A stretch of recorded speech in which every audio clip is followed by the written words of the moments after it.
No, I need it this week. This week. From cups to espresso machines, get everything you need. All these people right here are the Antifa of Portland. All in black. You come back, I'm gonna fucking smoke you, dude. Really? Yes. You have a sniper lasered on you right now. I don't give a Stop it. We're Portland. This is our mother. Keep it weird. Portland is set to erupt right now. You have thousands of people out here protesting here in the streets of Portland, Oregon. Donald Trump has said this is war ravage and is sending into the streets of Oregon the federal government, and has said the feds can use full force against Antifa, who is now declared as a terrorist organization. Right now you have thousands of people here on the streets yelling, "Fight back," to the federal government. And here in Portland, Oregon, you have an ICE detention facility center that has been occupied by Antifa and protesters for more than 100 days.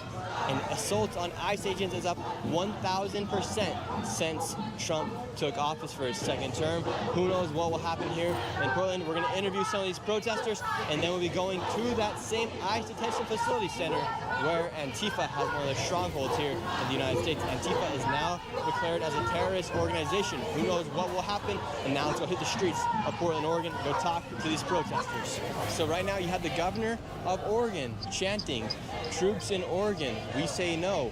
Hey, hey, ho, ho." Governor Bash, what's your message to Donald Trump for sending the feds into Portland? I had a press conference today. There's a statement online. Well, could you give us one right now?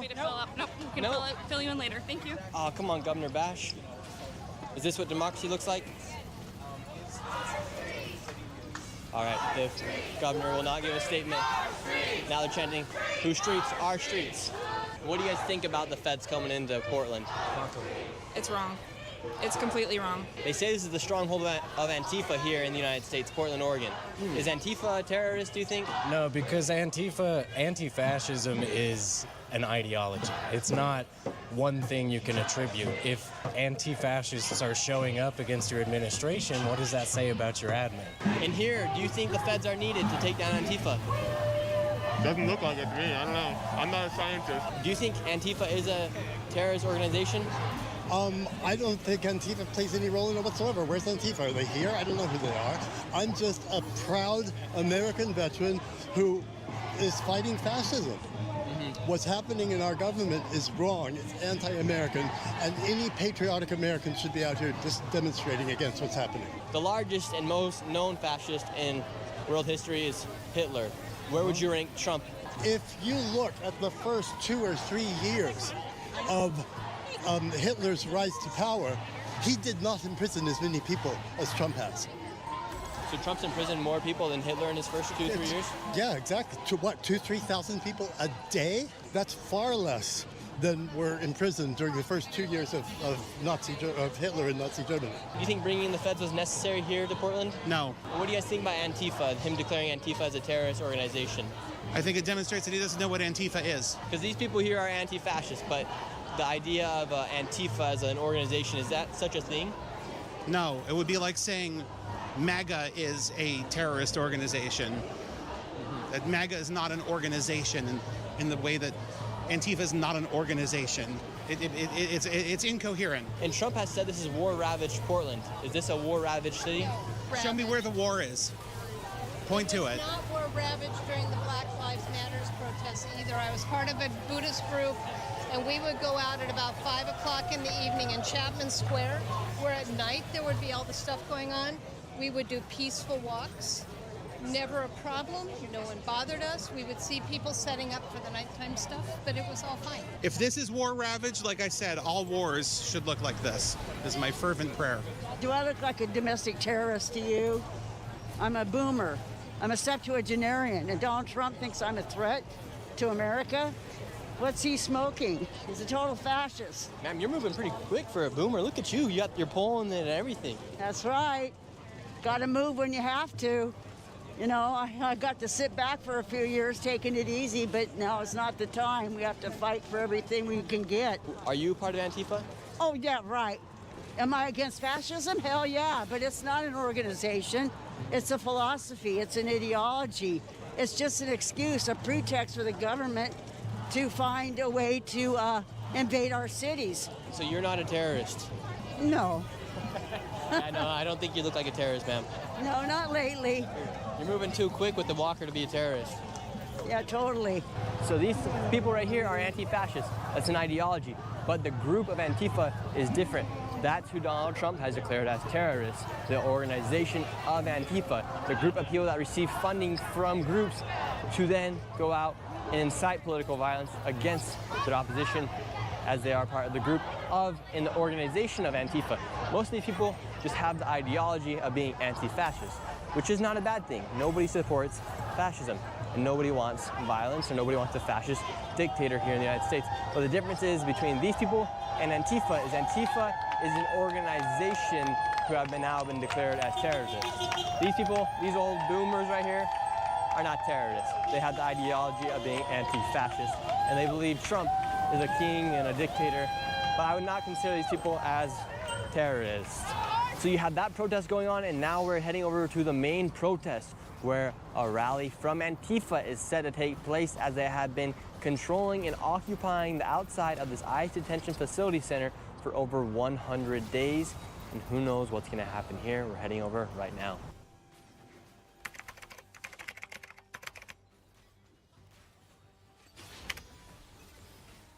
All right, we made it here to the ICE detention facility. Here you have all of the protesters.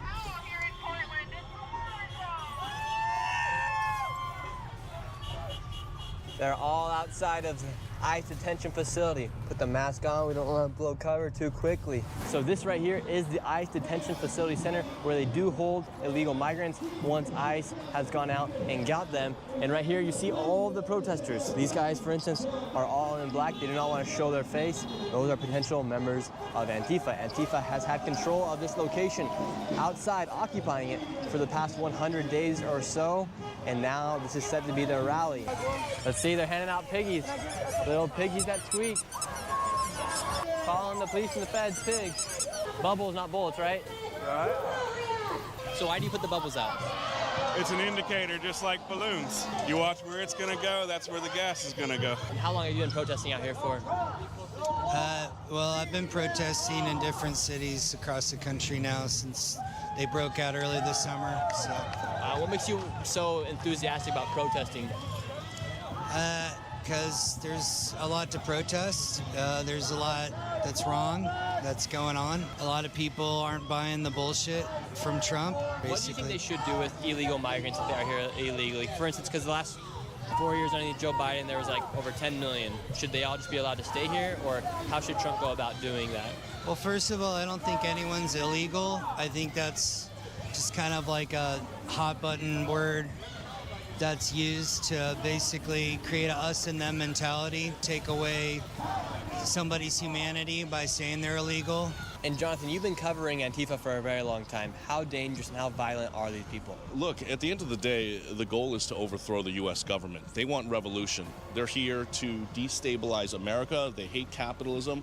They believe in Marxism, communism, and that's what they're trying to bring in and usher in right now. And authorities, the cops, these officers, this is the direct defense against any type of communist takeover, and that's why they're constantly being targeted. I'm going back into the craziness right now, but before I get back into the craziness, I want to tell you about the sponsor of this video, Opus Clip. What used to just be an AI editor has now become the fastest and most powerful AI growth tool for all creators. Right now, over 10 million creators and businesses use Opus, and it's helped generate over 61 billion views. And Opus is super simple. All you do is you upload your video or copy a YouTube link into Opus, and it'll then edit those videos into viral shorts. That way it saves you hours of your own time. It's basically like having a full-time editor and a content manager for a fraction of the cost. And Opus recently just came out their new AI Editor 3.0 that comes with smarter auto framing, better variety scoring, and new captions. And me personally, one of my favorite things about Opus Clip is how easy they make it to reformat your content for all social media platforms, from TikTok to Facebook, you name it. With the click of the button, you can go in and reformat your content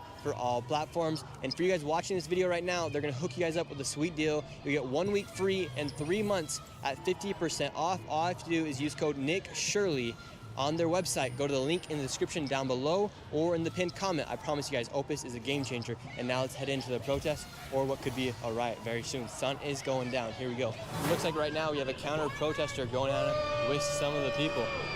Here we go. What do you think about these protesters? I've been documenting this for 3.5 months every day, calling them domestic terrorists. And Trump finally labeled them as domestic violent terrorist organization, like I've been, and I have the record of it. Get the back.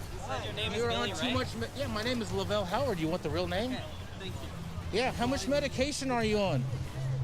Yeah. Look at your. What's wrong with you? You guys are mentally ill. Would you say these people are mentally ill? Yeah, they're mentally ill. They're on drugs. Look at their pupils. Look at all my videos. They're all out here drinking at night. They're all getting drunk. They're all on drugs. That's why they're going to get hit with conspiracy charges, RICO charges, domestic terrorist charges, and the leader is Chandler. He lives in a building right over here.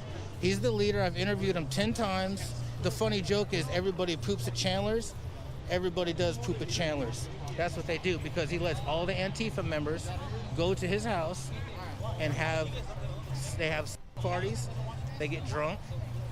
This is what they do. They pay them to come out. They pay homeless people to get drunk out here.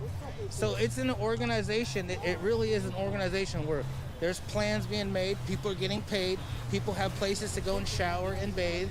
So it's an organization. People have said Antifa is not an organization. Do you believe it's an organization? 100%. And are these people dangerous? Very dangerous. Most of them are they're on a lot of medication. They get very violent. You know, it's crazy how violent it gets, especially at night. It's going to really pick up tonight. As soon as it gets dark, they feel like they can get away with the law, breaking the law. This is a third world country. At nighttime, I've been chased down these tracks. Like all type of shit's happen, bro. I talked to this guy too. He's a white nationalist. Don't touch him. Don't fucking touch him. I'm not touching him. Don't fucking touch him. We can be here just as much as you can be here, motherfucker. That is true. We do have the right to be here. You guys don't run shit, motherfucker. That is true. We do have the right to be here. You actually do not, according to the federal police and the Portland Police Bureau. You bring the whole family out today? Yeah, I try and teach my children important things, and I think it's important not to deport people that are just living their lives and being families here, not doing anything wrong. And what do you hope message gets portrayed to the federal government today? I don't think any message will get through to them today. I just hope they realize that we're going to stand up and fight for our community, that we love each other and we will protect each other as this car tries to run through people.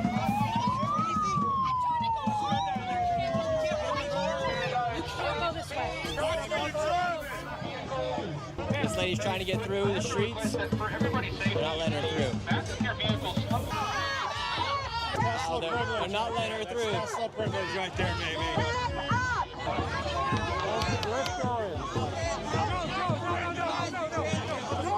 They're not letting her through right now. And now everyone's saying she needs to back up. This lady right here saying it's illegal for her to be coming through here. The police are stepping in.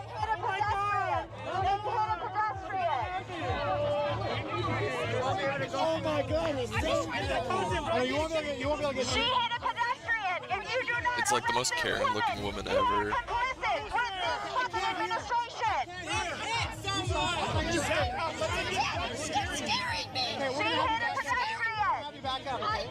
you going to arrest her or are you going to continue? We can't hear anything with this bullshit administration. This is wild right now. You have the police going. You have these guys mad at me for filming this. This lady's crying. I can't hear anything. These people are mad at me for filming right here. This guy's mad at me for filming. After hitting a protester. I'm so scared. I feel threatened by Oh, you're so scared. You're so fucking scared. You kept doing this shit. Somebody stamped the car with Trump Gestapo. Not welcome. Now this lady's trying to get out. What's your message to these protesters, ma'am? Get a job. Get a job. I didn't run anybody over. The protesters wouldn't let her go through. I know, it's ridiculous. Just let her go through. Yeah. That's all she was trying to do, go through the road. And then she got swarmed. Which was crazy. It's so stupid. Anyway. And are you one of the protesters out here today? I mean, I'm not. I just came to see what was going on because I know, like, every time I've come by here, there have been like 10 people here, and now there's like hundreds because Trump signs, you know, whatever, invokes whatever it is. Perfect day. 10. I can't remember. Yeah. And so now they're all here. Everybody's come. It's just ridiculous. This guy's mad at me for filming right here. He's just been following me around. Happens, he's like so desperate. He's like so funny. Like look at him. Look at him right now. He's just so desperate. Dude, I'm just doing my job. I just talk to people, and who cares, like she said. You don't need to follow me around if you don't want to. Okay, so one question. Are you against ICE or not? Am I against ICE? Yeah, you're against. Are I'm you here against? documenting what's going on today. But are you against it? That's what I'm asking. Like, this is a simple question. If they're doing things illegally, yes. Oh, interesting. That's fine. Okay, so you're not with. So you're just here for content. That's what it is. I'm a journalist, so I cover issues. No, you're so. not a journalist.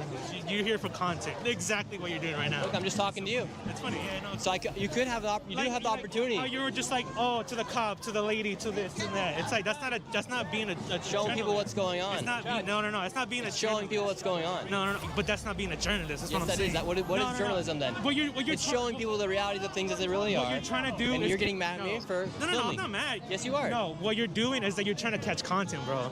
That's not journalism. You're just trying to catch content for people. You're trying to agitate people. And what is journalism if it's not some form of content? Because somebody needs something to consume, right? And that's content. Rage baiting. I'm not rage baiting anybody. There is a difference. But like, dude, I see you. You're like reactionary content. That's not journalism. You get bothered when someone bumps into you. I saw you, dude. I didn't get bothered by anybody. Yes, you did, bro. You're like, oh, like what the hell? And you're like mad dogging like all these people were dressed in black. Like, what's up with that? What do you mean? Yeah, I've been watching you from afar. I'm describing the situation. We have people dressed in black. You're dressed in black. Yeah, like you were like just like looking up and down, bro. I can read body language, you know, and that's what you're doing. I'm bro. observing the situation. That's what I do. No, and you think you're acting cool right now for your content. You're gonna post this later on and be like, oh, I was cool. Look me, and this guy's all mad. But in reality, bro, that's not how it is. You know how that is. You know what I mean? You can't make money if nobody says it. That's it. Yeah. You could be a barber and like actually put something like put back into society. You know, go work at McDonald's. You be more respected. Okay, thank you very much. And what do you think about the protesters coming out here? It's just they're ruining the whole community. School got shut down. Just built. People are afraid to come out of their houses here. I want the beds here. I want the tanks and the, I'm just sick of it, man. So you want the feds to come through here and get rid of all these protesters? Hell yes. Yeah, how are we gonna have my fucking community back? Half the people who live here are afraid to come outside. Yeah. So on the news when you say that the people here don't want ICE or they don't want the feds here, you want the feds here? Yeah, I want this stuff to end. And that's the only way to do it, I think. I'm gonna head back in, we're gonna see what happens. Right on, brother. God bless you. Stay safe. What's the need for all of the black? The need for all of the black is to protect everybody who is around here, who is also wanting to protect their identity. I don't want my face to be out there. I don't want these people to see this and then come and persecute me for standing out and holding a sign that says silence is compliance. Yeah, because now the sun's gone down, my voice. And we just have people in all black pretty much, for the most part, majority are in black. This keeps people safe. On the umbrella it says kill yourself. They're pointing it right to the feds on the top of the building. It says kill yourself. Get the fuck out of the way. I'm just showing your thing. We're in the front line of the building now. You have these guys right here yelling, and you have ICE and feds right here just taking it. Sounds like they're about to open up the gates and the feds are about to come out. You have a bunch of them right in here right now, and they're gonna come through right here. It looks like a van or somebody's gonna be moving through. And you also have a Black Hawk flying around the entire perimeter right now. And what are you gonna do when the feds come out? They're coming. We need a mass line. We need to shut them down. We need to be prepared to sacrifice at all costs. This is a red line. This is the moment to sacrifice, but be smart. They're coming out right now. Here comes the police. You just punk bitches on the clearance map. Rodney had to show your wife what a real man is after you. They're gonna push out this road. Hey, do that shit to me, you little fucking man. Do that here. This guy's yelling at him now. I ain't scared of your ass. I ain't scared of your ass. You don't know who I am. Your commander will pull you back when you know who the fuck I am. Bitch. Now they're shooting over here. Now they're all retreating back. Now they're shooting. Now they're shooting. I don't know what's inside those little balls, but it smells like a little bit of tear gas. You can't turn your guns on yourself! Shoot yourself! Don't push the hippie! Come get Daddy, we'll eat some loving without fucking... This umbrella right here says kill yourself. You gotta leave this bitch for fucking PTSD! Ain't nobody afraid of your punk ass! Bitch! You're afraid to die, I'm looking... Wow, Now, what are those little paintball things they shoot? Pepper balls. Those are pepper bowls. They're pepper balls. Sir, what made you want to come out here with the Make America Great Again hat? Because I seen a female out here, and she was being surrounded by all these people. Traitor. And he's a YouTuber f***ing liar. Yeah, I know your f***ing channel. So this guy came out here tonight in support of the girl with the hat on because she was getting surrounded. So now she came out here. He left work to come out here because I guess they were worried for the safety of the woman. Antifa's really starting to ramp it up right now. They're chasing this guy out of here. They're chasing him out. You have all Antifa going after one man right here. You're getting chased out right now by Antifa. I am. They seem agitated. I'm not sure what's going on. Why are they agitated with you being here? Yeah, I don't know, bro. We just came, tried to have civil conversation and discourse with them, and they started getting wild, and it started building and building and got crazier and crazier. It does look as if they are surrounding us right now. Jesus Christ. How productive. I always find it interesting because they could, like, it's a great opportunity for them to explain why they're out here. Instead, they do this. Yeah. I don't like you, fascist. I'm not a fascist. What would make me a fascist? Because I'm not a fascist. What would make me a fascist? Feds are moving back out once again. Yes, Rocket Money cancels subscriptions, but it also gives you total control over your finances. Wait, how? So do you ever feel like you have no idea where your money goes? Yeah. So Rocket Money quickly tracks your income, bills, and expenses to give you the clearest picture of where your money's going. Yep. Download Rocket Money today.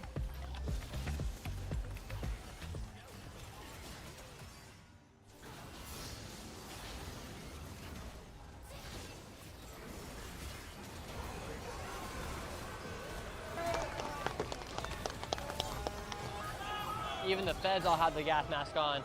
These guys right here, I don't know exactly what group they're part of. Here they're bringing through the Fed vehicles. Oh.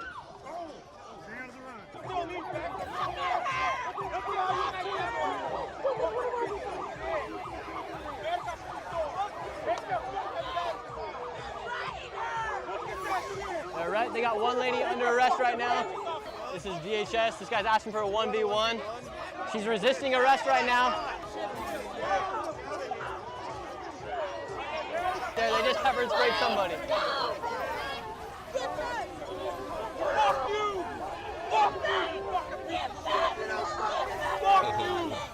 So all these people right here are Antifa, and they're against what's going on here at this ICE detention facility. Who knows what's going to happen out here in Portland right now? I'm Waleed. You're leading this group right now. I am not a lead in this group. They're anarchists. I'm Waleed, like a father figure. I don't lead anything. But I want to say that this is a preemptive attack on the American people. Of course they did. These are right-wing psychos. This is a preemptive attack. You right-wing constitutionalists cheering this on are fools. They're going to attack you next. These are globalists, and they're going to attack our cities, militarize them, and prevent resistance to super globalization. They just came through. They just arrested that one lady. What's your reaction? Fucking horrible. They got no business being out here. They crossed the federal line. They're just out here to bully people, and they want to make it known that any resistance will be dealt with. They're not doing good. They're not doing anything but making things worse. Do you think that was an unlawful arrest? Yes, absolutely. And what should the feds do when people do kind of start putting their hands on them, start resisting? What should the feds be doing? Yeah. Okay, how do you even explain putting hands on people when the feds walk out here in a straight line and bulldoze the crowd off their own property? That's not enforcing legal arrest, that's assault. As somebody who lives self-defense, I can tell you there's nothing defensive about what they're doing. What do you mean you live self-defense? I teach and practice self-defense. I've integrated that into my life in a huge way. So if the police puts his hands on you, what are you going to do? Police put their hands on me, I'm not giving them a chance. They're already too close. I know who these people are. They're dangerous. I'm not stupid enough to get that close. In fact, if you were watching a minute ago, one of these jackasses tried to run me over. And you have this crowbar right here. What's this for? Shepherd's crook. You have a shepherd's crook. Yeah. What's that for? Shepherd's crook? This is for me. This is just like kind of like a walking stick. But also, I mean, think about it like this, right? You came out here wondering what that was, thought it was a crowbar. It's a shepherd's crook. It's a sign of peace. Jesus himself walked around with these. This is peace. So you're just trying to be like Jesus out here? No, I'm just trying to be myself. That's all I'm doing. We're Portland. This is our mother. Keep it weird. We're together in the streets. Come out. Stop it. Showtime. Jiggy, jiggy, moziggy. Get the f out of here. What's that for? Portland, keep it weird. See, we're wearing masks to protect ourselves from you. I can't hear you with that mask on. Take a fucking hint. What? Take a hint. Oh, what's the hint? Take a hint, motherfucker. About what? Take a hint. Stop getting the fuck out of here. Get the fuck out of here. Hey, I can be here. You can be here, but you can't be doing that shit. Do what? What am I doing wrong? Taking your camera. Hey, stop it. Stop it. So right now you have a bunch of people who are here documenting, just like I'm doing, and they are labeled as the opposition here. And they will not let you speak. They try to take your camera. This Antifa group out here, they say they're not a part of Antifa. They say Antifa's not an organization. Everyone's in the same colored clothes. Everyone is going after the same exact people. This is very much an organization. Look at this guy.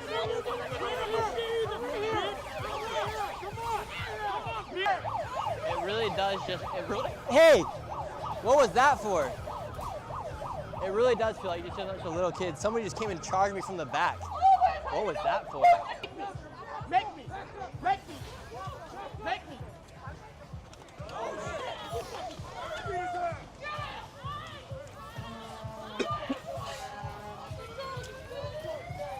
This guy was going after him. They pulled off his glasses and he punched the girl back.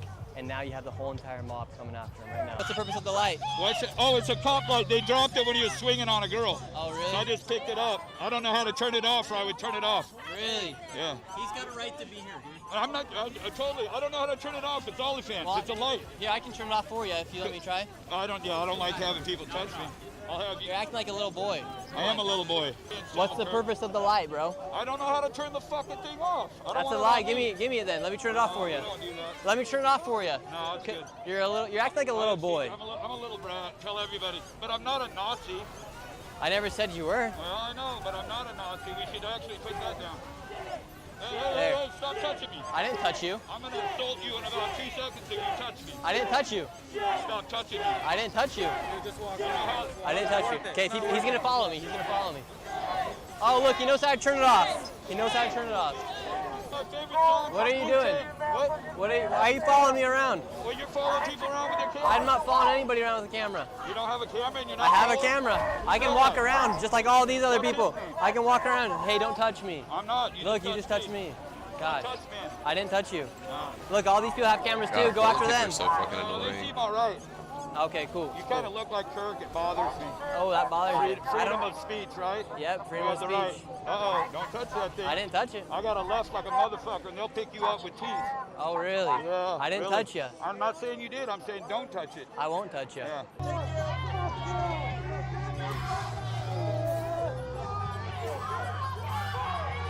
The police have now left. Bite into real Wisconsin flavor with the new roasted garlic and bacon pub burger at Culver's. Dad, I'm Bud. Let's count the smiles. I see 1, 2, 3. Amazon Freight can scale with you.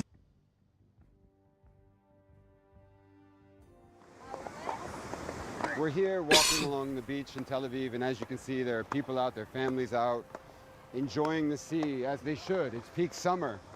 But I can't help but think when I'm walking along the coast here that if you follow the coastline exactly 60 kilometers south in that direction, you're going to reach Gaza.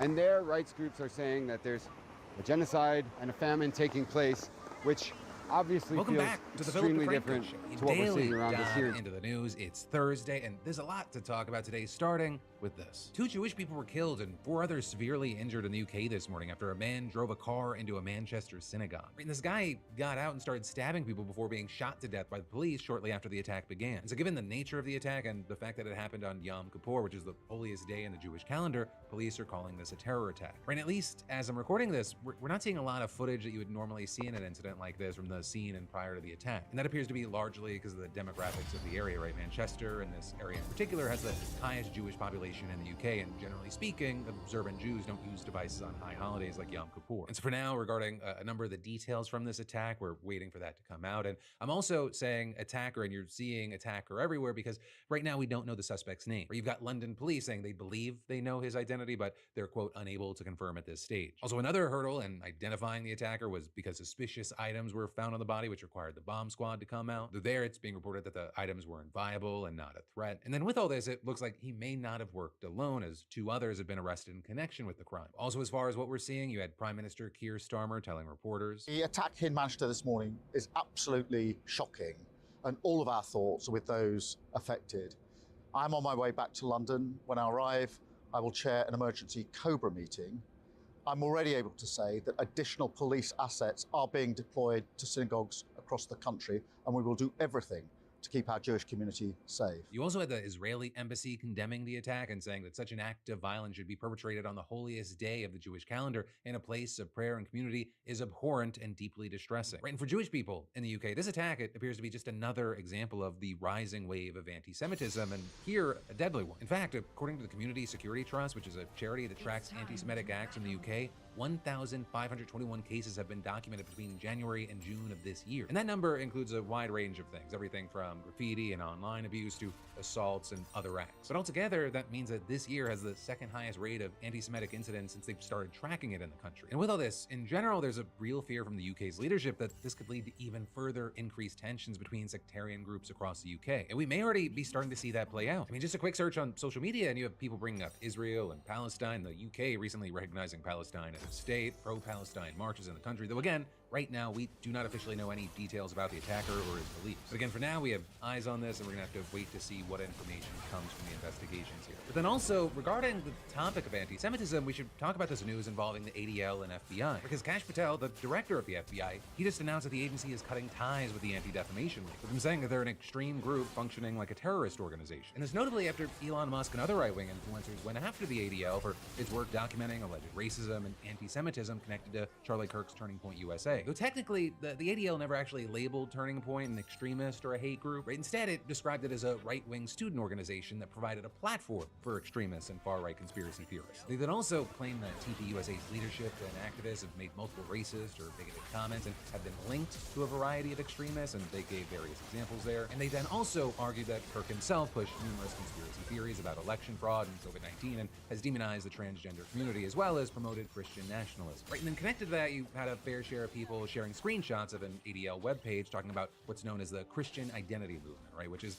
it's not just about identifying as Christian. Instead, it's described as an extremist ideology dating back to the 19th century, which believes that white people are God's chosen ones and advocates for a holy war against Jews and other minority groups. And so with all that in mind, you had Musk pointing to the ADL and saying that they're a hate group against Christians, right? And claiming that the ADL using what he called false and defamatory labels about people and organizations, including calling them extremist, hate, or terror groups, encourages murder. And Musk then going on to say that they're a far-left hate propaganda machine, which I will say is also a little bit funny, just because, you know, a lot of the criticism of the ADL has actually come from people that are considered more far-left. Right? And specifically, Palestine supporters or Netanyahu critics, they've slammed the organization for equating anti-Zionism and even general criticism of Israel with anti-Semitism. I mean, you've even had ADL employees speaking out against the ADL's defense of the Israeli government. Though also, notably, a lot of backlash came in response to the ADL's past defense of Elon Musk. You might remember when Elon Musk did this, the ADL called it an awkward gesture and a moment of enthusiasm. And actually now, in response to all this, you've had the ADL accused of folding to Musk again by taking down its so-called glossary of extremism, reportedly removing over 1,000 pages of related research from its website. Though there you had the ADL defending itself in a statement saying that an increasing number of entries in the glossary were outdated, and noting we also saw a number of entries intentionally misrepresented and misused.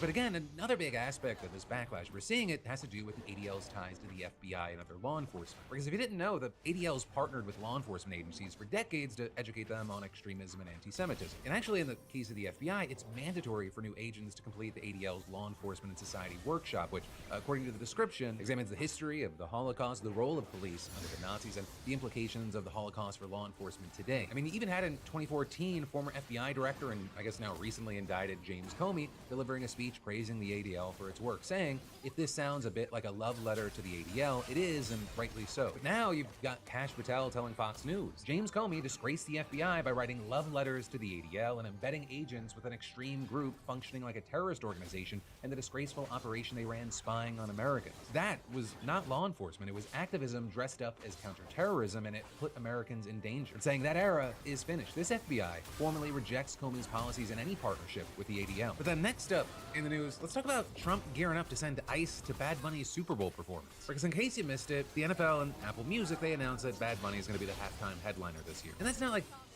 Should we use an HMO or a POS or maybe add an FS? Or HRA. We can add an HSA. Go ahead. The most surprising news.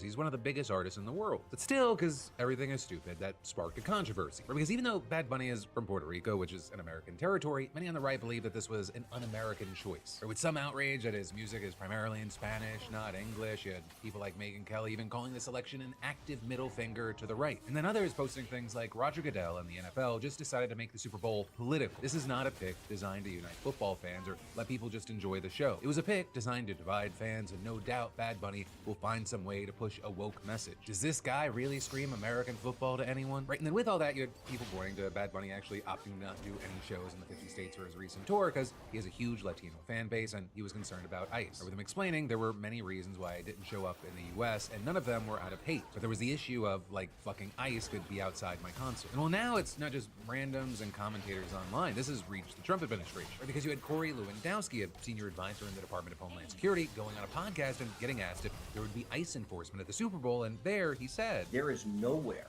that you can provide safe haven to people who are in this country illegally, not the Super Bowl and nowhere else. We will find you, we will apprehend you, we will put you in a detention facility, and we will deport you. So know that that is a very real situation under this administration. It's so shameful that they've decided to pick somebody who just seems to hate America so much to represent them at the halftime game. And so that clip, it's taken off, and you had ICE backing up those comments to TMZ, confirming that ICE presence will be at the event. And that ended up sparking its own wave of responses, with some thinking that it's ridiculous to threaten an ICE raid over a Puerto Rican and therefore American artist. Right, some saying this just proves Bad Bunny's point about not touring here. But this also, as some have said, this feels like a pretty empty threat. Right, arguing that the crowds attending the Super Bowl and those attending a regular Bad Bunny concert, they're just not the same group. So people saying it's less likely that fans would be putting themselves at risk or be in risk in the same way with his own world. Though also, the fact that this even turned into a big controversy at all, for many it proves why it's such a big deal that Bad Bunny is doing the halftime show. Bad Bunny is performing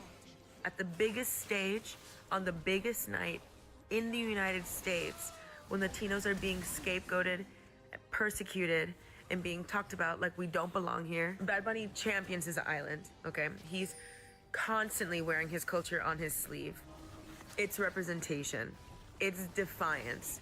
It is joy in the face of people who try to shrink us. And then there's more news we got to talk about, but first let me say, fall is here and it's stacked with football, baseball, concerts like Billie Eilish, the Lumineers, Benson Boone, Lorde, Doechii, the Jonas Brothers. It's all happening. And we've been giving out $500 every single week for over a year thanks to our sponsor at SeatGeek, and somehow you still haven't entered for free. All while it's been so awesome seeing so many of you beautiful bastards win the $500 SeatGeek weekly giveaway and use it to hit up concerts, games, Broadway shows. I mean, you guys are living your best lives. And again, if you haven't entered yet, it takes 2 seconds, and next week's $500 winner could be you. Though also, for the uninitiated, SeatGeek is the #1 rated ticketing app with over 28 million downloads and tickets to over 70,000 events, sports, music, comedy, theater, you name it. And if you're new, you're a first-timer, download the app, scan the QR code, or hit that link in the description and use code Phil for $20 off your first ticket purchase. And then, and this is key, add code DeFranco to your SeatGeek account. That gets you $10 off of any ticket, and it enters you in for a chance to win the weekly $500 giveaway, no purchase required. And SeatGeek Vets, that applies to you too. You just add code DeFranco to your account and you're entered. Scan that QR code or click the link below and use codes Phil and DeFranco and go make some memories. But then next up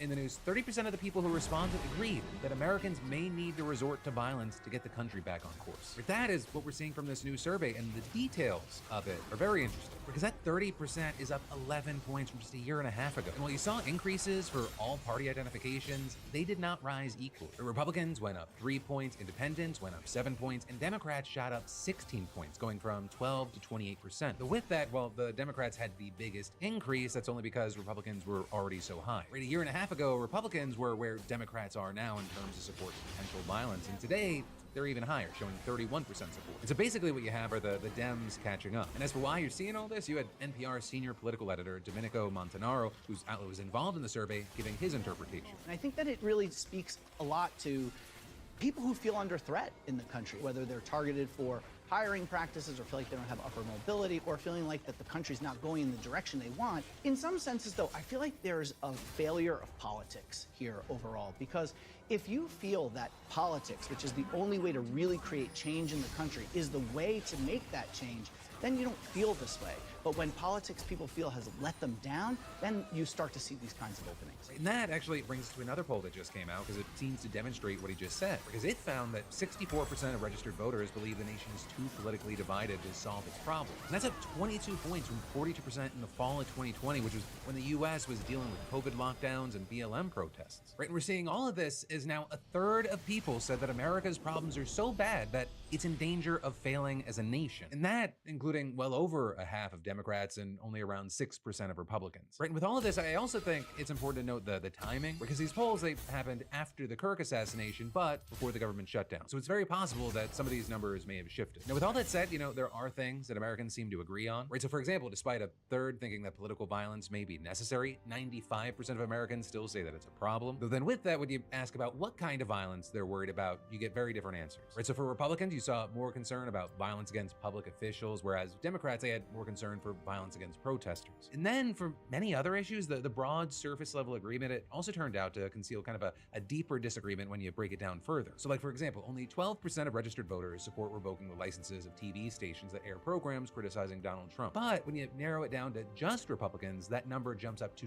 26%, or around 1 in 4. Right, and that is 64% of Republicans here added that Trump's actions pressuring media organizations which cover him unfavorably have been about right or haven't gone far enough. And then, even on Jeffrey Epstein, although 61% of Americans disapprove of the Trump administration's handling of the case, that number is only 25% for Republicans, or with nearly half of Republicans approving of it and 9% saying they don't want any of the files released, whether the victims' names are redacted or not. But I will say, despite all this, I was able to find at least one question from the second survey on which it appears that both sides seem to genuinely agree. Right, and that is whether they would call each other the enemy or fellow Americans whom they merely disagree with politically, or which is 10% of Democrats and 14% of Republicans opting for the harsher description and the overwhelming majority liking the kinder one, which does give some hope given the kind of venomous rhetoric we've heard from many, including from the president. I hate my opponent, and I don't want the best for them. I'm sorry. I called the fake news the enemy of the people, and they are. It is the enemy from within, and they're very dangerous. They're Marxists and communists and fascists,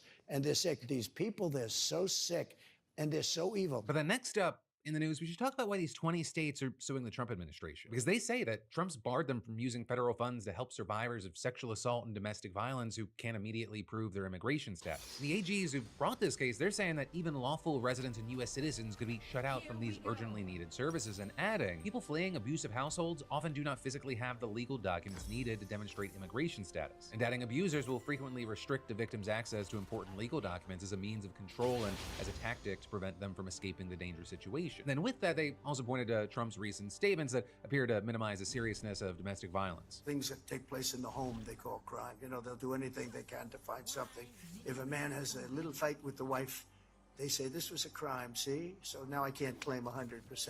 But also with this, to zoom out a bit, this has to do with funding that's awarded by way of two laws: the Victims of Crime Act and the Violence Against Women's Act, as well as something called the Burn Memorial Assistance Grant Program. Right, and the Justice Department's new rules restricting the use of this funding to provide legal services to undocumented immigrants is scheduled to go into effect on October 31st. Though also with this, I'll say, this isn't the first time that the White House has gone after money meant for the victims of crimes. Back in August, the Trump administration actually threatened to withhold Victims of Crime Act funding to states that don't assist with immigration enforcement, with that also prompting 20 states as well as DC to sue the Trump administration, right? Because that funding, it reportedly covers the cost of about 75% of state-run victims' compensation programs. Right, and those programs, they help victims with medical expenses, counseling, and even funeral costs in the case of homicides. Right, and these funds, they also pay for services including testing rape kits and going toward grants for organizations helping people recover from domestic violence and other trauma. And also, a very big thing is that this funding, it doesn't actually come from tax dollars. It comes from fines and penalties in federal court cases. And so with all that, you've got people like New Jersey Attorney General Matthew Flecken saying, the administration's threat to withhold funds was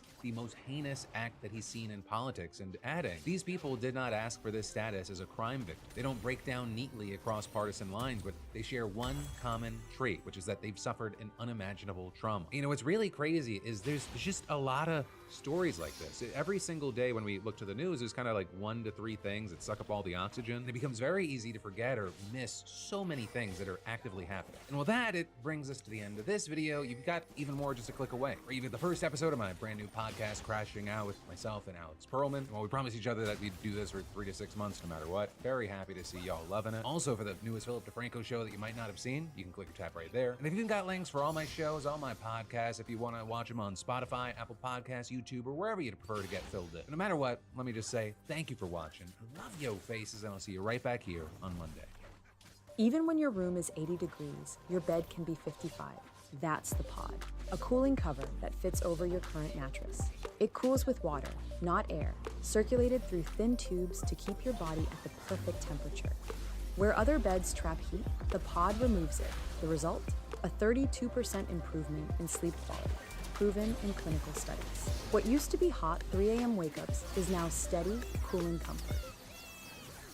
Now remember in Looney Tunes when someone would rob a bank, they'd walk away with little bags with dollar signs on them?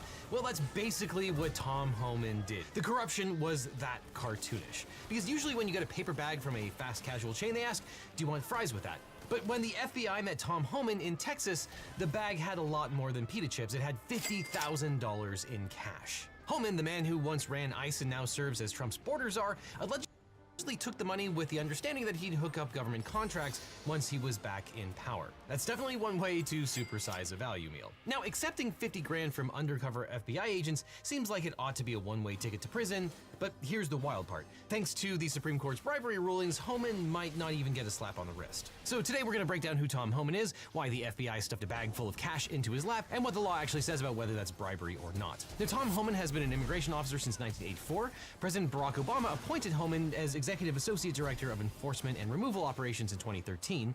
By 2014, Homan was arguing that separating children from their parents at the border would be an effective immigration deterrent. So not surprisingly, Donald Trump made Homan acting director of ICE in 2017. Homan's defining moment came in 2018 when he helped defend and carry out the zero-tolerance policy that separated thousands of children from their parents at the border. And Homan advocated for its expansion, arguing that American children with foreign parents should be deported too.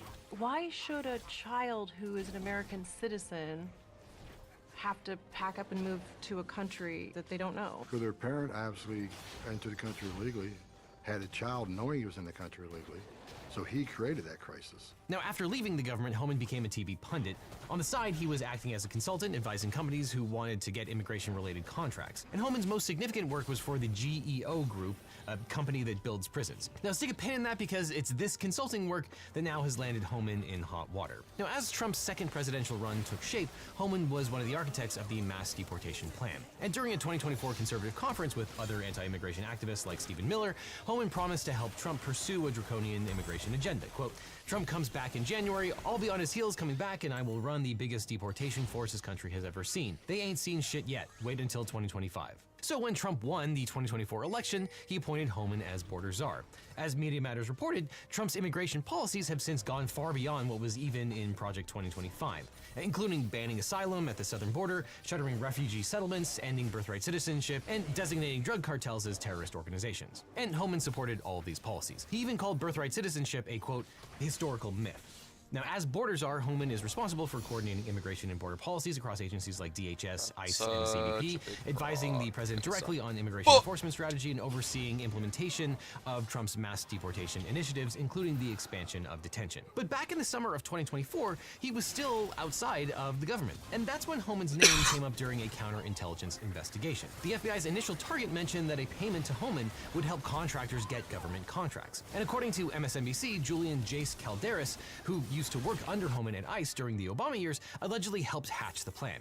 Calderas told undercover agents as far back as May of 2023 that Homan could deliver federal contracts for a price, $1 million if Trump returned to power. Calderas, who now co-owns a detention services and government contracting firm in Texas called XFed, held multiple conversations with agents to float this cash for contracts idea. So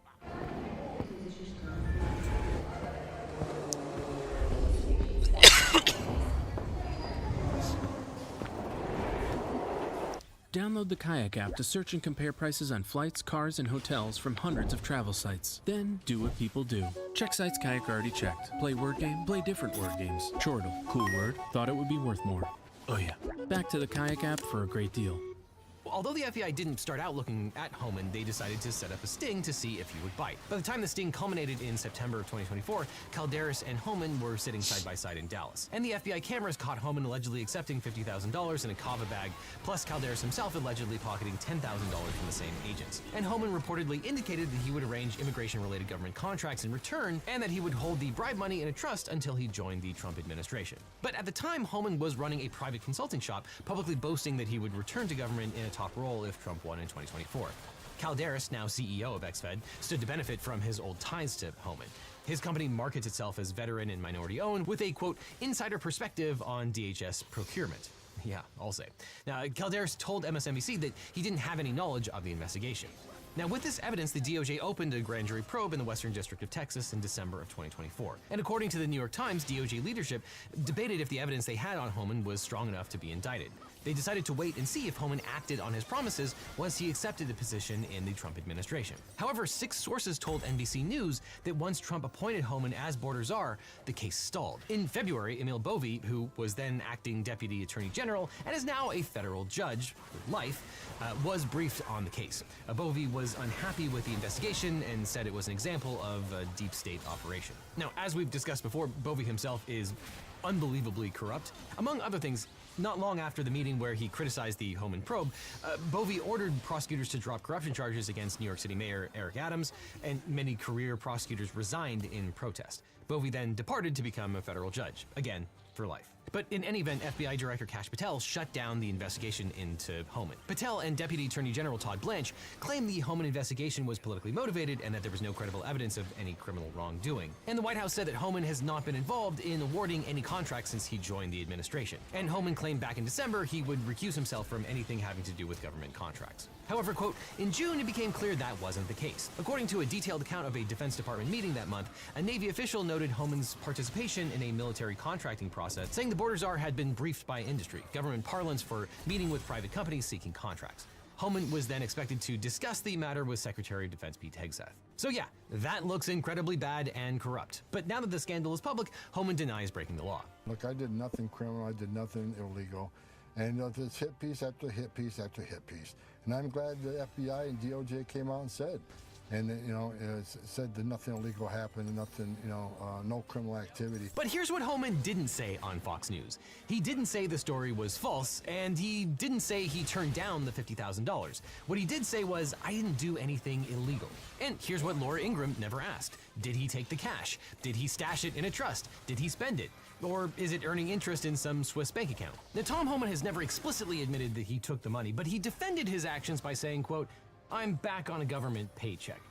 But there are easier ways to save money than through an illegal corruption scheme. But if you really want to save a bunch of money legally, today's sponsor, Rocket Money, is here to help. Rocket Money is the personal finance app that helps you cancel subscriptions, lower bills, and manage your money better. It's an all-in-one financial platform that gives you incredible power to save money and make smart financial decisions. I can speak from personal experience because I recently found hundreds of dollars of monthly subscriptions for services I don't use anymore, and even double charges for important services that I use to make videos. And Rocket Money helped me cancel all these unwanted subscriptions with just a few taps. And I've also used Rocket Money to easily keep an eye on everything that I do want to keep, so there's no surprise rate hikes. And in fact, just the other day, it told me that one of my subscriptions increased over $100 a month. Lawyer subscriptions are no joke, let me tell you. But luckily, Rocket Money helped me negotiate a lower price. And when using all of Rocket Money's premium features like bill negotiation, Rocket Money can help you save up to $740 a year. So scan the code or click on the link below to join the 5 million members using Rocket Money today, or I'll see you in court. Now, admittedly, on its face, taking $50,000 in cash from undercover agents looks like an open and shut bribery case. It's just cartoonishly corrupt. But federal corruption law is rarely that simple. Under 18 U.S.C. 201, a public official commits bribery where he or she, quote, directly or indirectly, corruptly demands, seeks, receives, accepts, or agrees to receive or accept anything of value personally or for any other person or entity in return for being influenced in the performance of any official act. So the main federal bribery statute contains 5 elements. A public official who accepts Anything of value, corruptly, and with the intent to influence, an official act. And bribery carries a penalty of up to 15 years in prison and/or fines not to exceed 3 times the value of the benefit received. Now, Congress wrote that very specific bribery statute with elements that prosecutors have to prove beyond a reasonable doubt, but over the past decade, the Supreme Court has made that job much harder. The Robert Court's landmark ruling on public corruption, McDonald versus United States, turned what looked like blatant corruption into a legal gray area. Now, we've talked about this case before, especially in the context of former Senator Bob Menendez, but in that case, Bob McDonald, a Republican governor of Virginia, and his wife Maureen accepted more than $170,000 in luxury gifts and loans from businessman Johnny Williams. Williams wanted state universities to study his tobacco-based supplement, and the McDonalds were in serious financial trouble. Maureen actually spelled it out for Williams, quote, "It's okay for me to help you, but I need you to help me."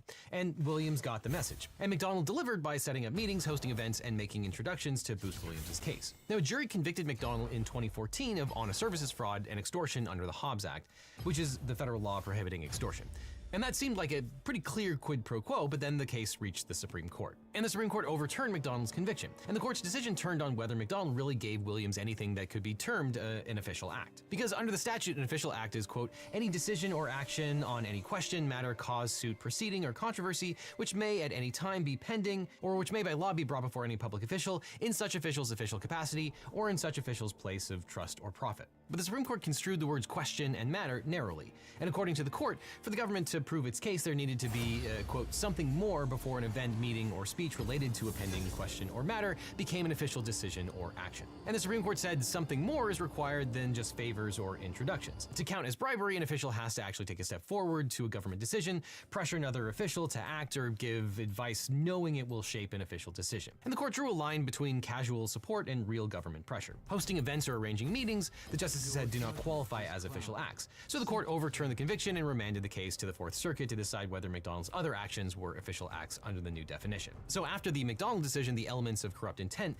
and official act are especially difficult to prove. And so the Justice Department's public corruption prosecutor, Jack Smith, yes, that Jack Smith, elected to drop the case. So what does this all mean for Tom Homan? Well, on its face, it seems like getting handed a bag full of cash at Cava sounds like the textbook definition of bribery. But remember, the Supreme Court said in McDonald that it's not enough to show that money simply changed hands.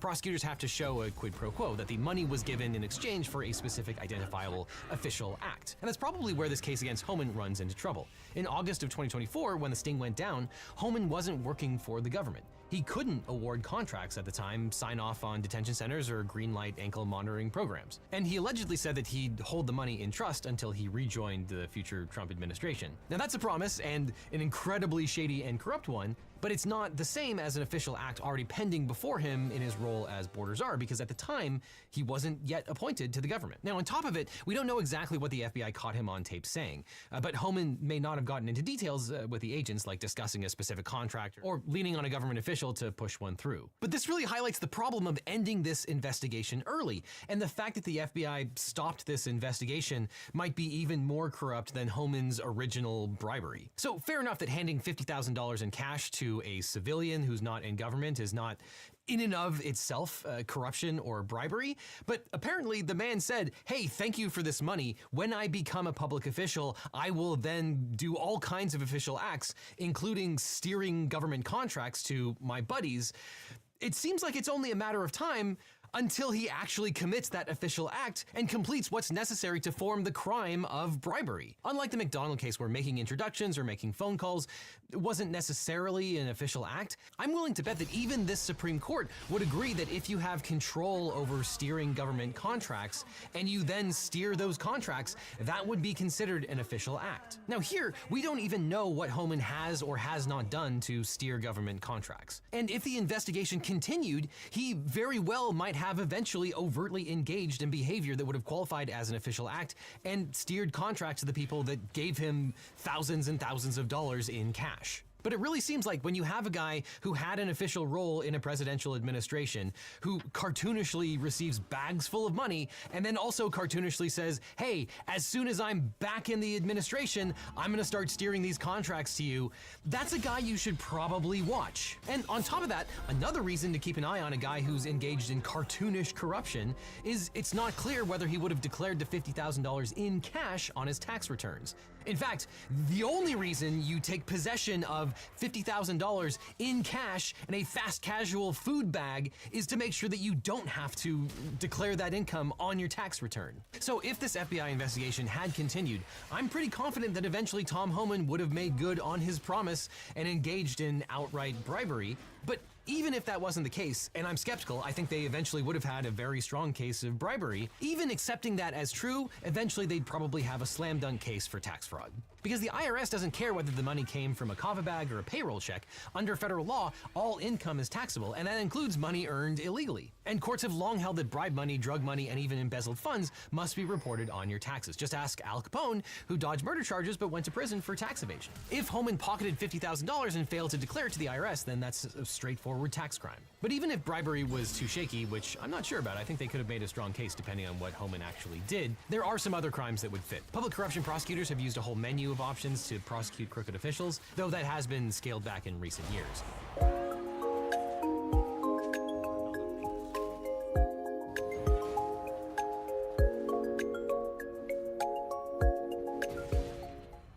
One option is honest services fraud under 18 U.S.C. 1346, which says public officials owe the people the intangible right of honest services, and selling influence in secret cheats the public of that right. But in 2010, the Supreme Court narrowed the law in Skilling versus United States, the Enron case, holding it only applies to clear bribes and kickbacks. But again, this kind of seems like a preemptive bribe and kickback. There's also the option to charge conspiracy under 18 U.S.C. 371. The bar is much lower for conspiracy since all prosecutors need to show is an agreement and some overt act in furtherance of that agreement.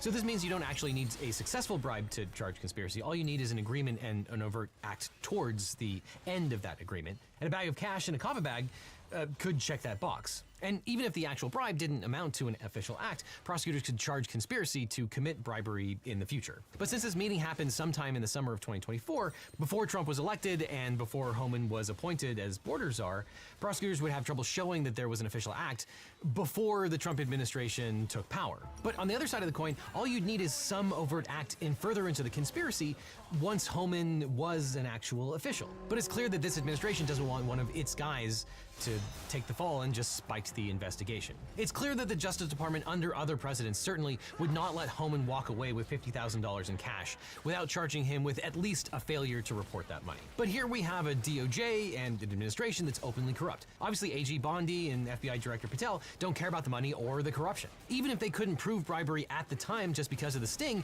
once Homan became border czar, the FBI should have continued to monitor Homan to see if he started delivering on explicit promises. But instead they gave Homan the green light to enrich himself and his allies and go on Fox News and accurately, at that moment in time, say that he had not done anything illegal. Now, if you also haven't done anything illegal, wink, you'll want a good lawyer. Luckily, I know a guy.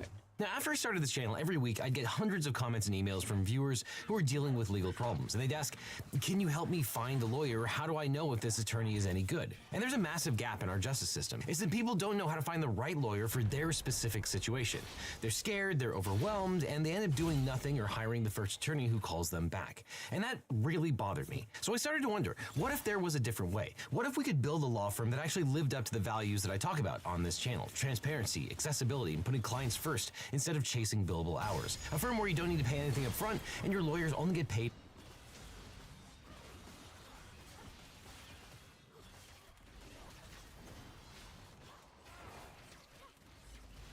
I didn't even know she was on Shark Tank. That's Discover crazy. the all-new Halo Collar 5, the world's safest GPS dog fence, trusted by thousands.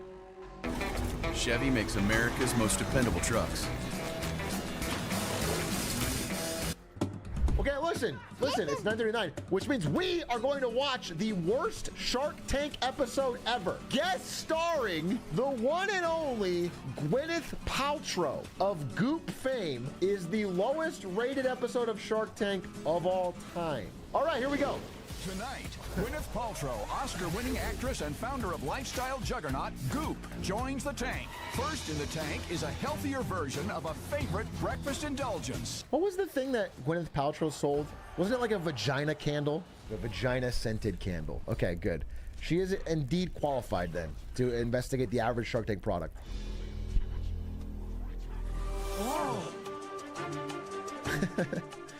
This isn't part of the pitch. She's just trapped. Lindsay is the love of my life. And I am Samuel Taylor, the founder of Long Table in Chicago. I'm here to offer you 15% of my company in exchange for $140,000. Are you telling the story of how you won my heart with pancakes? Yeah. Nice. So, wait, this pitch has nothing to do with acrobats. That's crazy. What an insane opening to your farm-to-table pancakes. What is this? She's still going. That would be nutrition dense enough to carry her if it weren't for performances. So, I invented a new one. They're not even listening to you, bro. Out of popcorn. Yeah, someone said it's the Shark Tank version of Subway Surfers, and they have never been more correct. That is literally getting your wife to be Subway Surfers while you fucking yap. Good luck, my love. I'm out. Do you want to ride? Yeah, sure. Whoa. Oh, my God. Talk about your last year's sales. Wow. Damn, those look kind of good, though. Wait, I'm kind of sold. Seller. Those are the popcorn flour pancakes. It's very interesting. It tastes popcorny-ish. Yeah, he's America's friend, Mr. David Schwimmer.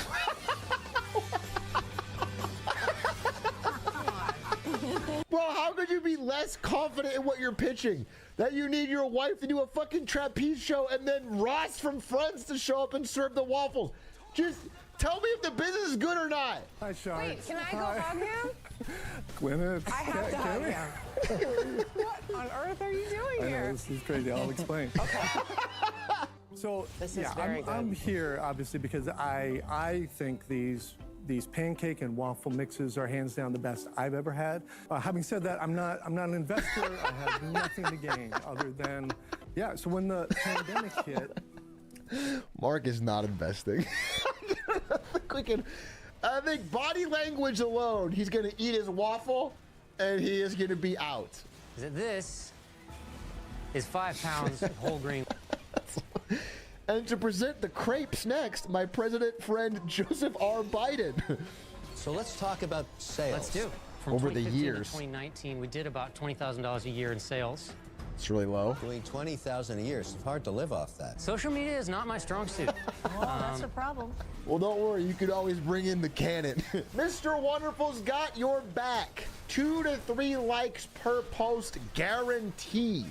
Simply because of the slowness of the trajectory of the business. I don't have a lot of faith in it hitting the goalposts, so for that reason, I'm out. Yikes. I just have to, just to counter that, you know, especially when Okay, Gwyneth. you know, you have an actor who's migrating into another area and doing something with a lot of heart and a lot of care. Like, sometimes it takes time. You know, you're learning skills along the way. She's talking about herself. Sometimes it takes a few years to come up with your ultimate product, the vagina candle, okay? That doesn't happen overnight. But the business is a little small for me at the moment. Ooh, I wish interesting. you the best, but I'm regretfully out. That was a long way to talk about yourself, really. I'm part of that movement that seeks out food like this now. This is the kind of thing that I can get behind because I would use the product and I would... Royalties. But what we've all... He's actually teasing. He's teasing. That's an easy shot, 200 yards. As a sniper, which I am, you pick which nostril you want and I'll put it in it. For me, I mean, it was off it right from the beginning for me. Why did his shirt move the way it did? It was, well, he was obviously wearing body armor and it was deflection. No. Why were people being interviewed saying, yeah, they came from my left to right, from his right to left? The official story sounds like it needs to be investigated, but now, you know, the whole crime scene's gone. They paved over it. Nothing to see here. This is some kind of grand conspiracy. You would have to get a surgeon on board that had no idea this was coming, and you would have to get the chief medical examiner for the state of Utah to agree to this. This is a murder investigation. This is a homicide. It's a cesspool. It is a sewer system. And that's where this young individual disappeared into. If you were dismantling this rifle, how long would it take you to do? It's going to take a solid 5 minutes, I would guess. That immediately says to me, well, that's a bit odd. It is a bit odd, right? Tens of millions of people saw the horrific video of Charlie Kirk's assassination. whether they wanted to or not. It's a symptom of a culture in which everything is live streamed and every moment is analysed, debated, and often manipulated by people who no longer trust anything.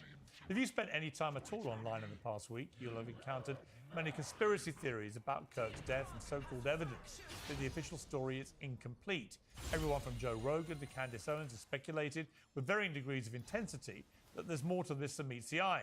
I don't necessarily think they know what's going on yet. There's a lot of weird shit going on with this. I know. First of all, there was that one guy who was the decoy.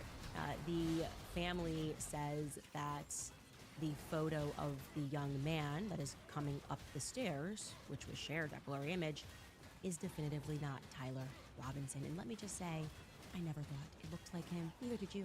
All of this is probably quite hard on Kirk's family and friends, but we've learned the hard way about dismissing all theories out of hand, or simply telling people they're not allowed to talk about things we don't like. So we're going to look at these so-called Kirk-spiracies in a bit of detail and ask whether there is actually anything to them. Joining me now is the former US Navy SEAL, Rob O'Neill, Joseph Scott Morgan, co-host of the Body Bags podcast and a scholar of applied forensics at Jacksonville State, and the former CIA agent Mike Baker, host of the President's Daily Brief. Welcome to all of you. Rob, welcome back to Uncensored. Always great to have you. Just from a purely technical point of view, there's been a lot of speculation that a young, non-military trained, it appears, 22-year-old man could be at 2 football fields, 175 yards away from Charlie Kirk, and yet kill him apparently so skillfully with one bullet through his neck. Just from a technical point of view, how difficult is that shot to make? Good to be with you, Pierce. Thanks for having me. That's an easy shot. Yeah, even for someone, I mean, they throw the word sniper around almost as much as they throw the word hero around way too often. Anyone with a hunting rifle, a 30-06 like that, that's an easy shot. 200 yards as a sniper, which I am. You pick which nostril you want, and I'll put it in it. So that's easy. The issues, just for me, I mean, it was off right from the beginning for me. Do we not guard rooftops anymore? There's been assassination attempts all over the world. Right. Why aren't we looking at rooftops? And then when I was sent the video with this at the same message where they said Charlie Kirk was just shot. When I watched that horrific video, he was obviously dead before he hit the ground. But the questions immediately started to come to me. That was not an entry wound that we saw. We saw an exit wound. So where'd that bullet come from? You don't bleed like, and I've shot guys closer than the camera was. And an entry wound doesn't look like that. An exit wound does. Why did his shirt move the way it did? When I've shot people, their shirts didn't move like that. And then the initial reaction was, well, he was obviously wearing body armor and it was deflection. One, no. He wasn't wearing body armor. And two, it doesn't deflect like that off of body armor. Why was his shirt moving from right to left? Why were people being interviewed saying, yeah, they came from my left to right, from his right to left, immediately shut down? And then did they tear the crime scene down immediately? Just right off the bat, from seeing it, knowing he was dead, saying a lot of this is bad. Not even getting into the soliloquy of text messages that 22-year-olds don't send their trans lover. So immediately, it's just the official story sounds like it needs to be investigated. But now, you know, the whole crime scene's gone. They paved over it. Nothing to see here. So, I mean, it's really interesting that you think that, given your extraordinary experience. Obviously, you're the man who shot and killed Osama bin Laden. You were a Navy SEAL for 15 years. You've served in some of the most high-profile missions. So you think that there may well be some substance to some of these conspiracy theories? I'm just saying, especially in my experience with the bin Laden raid, if you don't see it happen, people are going to say it didn't happen. So unfortunately, we're at a state of affairs where if I'm not there, I'm not going to say it did or didn't happen. I'm just saying what jumps out at me with AI right now, with everything that can be made up. If you don't see it firsthand, you don't know what happened. Videos can be made. Immediately it seemed off to me. And plus, as a sniper or a hunter, you don't take a neck shot. You take a neck shot because you missed. Let me bring in Joseph Scott Morgan. You're a forensics scholar. What do you think of what you just heard there from Rob O'Neill? Yeah, I think it's a fine assessment. One of the problems is that at this point in time, from a medical legal perspective, we don't have any data to go on. All we have are these speculative things that are floating about the internet. They're, by the way, not doing anybody any good here. We have a surgeon who was hands-on there that treated Charlie, and he even made reference, I believe, he said that Charlie was a Superman man of steel. In other words, what he's saying is the round passed through and it didn't strike anybody else, that the round, he's implying at least, did in fact embed itself in his body.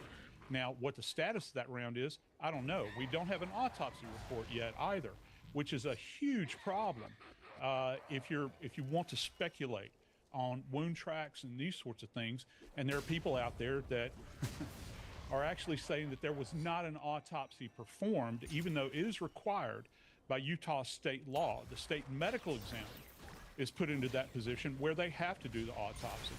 So if this is some kind of grand conspiracy, you would have to get a surgeon on board that had no idea this was coming, and you would have to get the chief medical examiner for the state of Utah to agree to this, which seems very fanciful at the very least.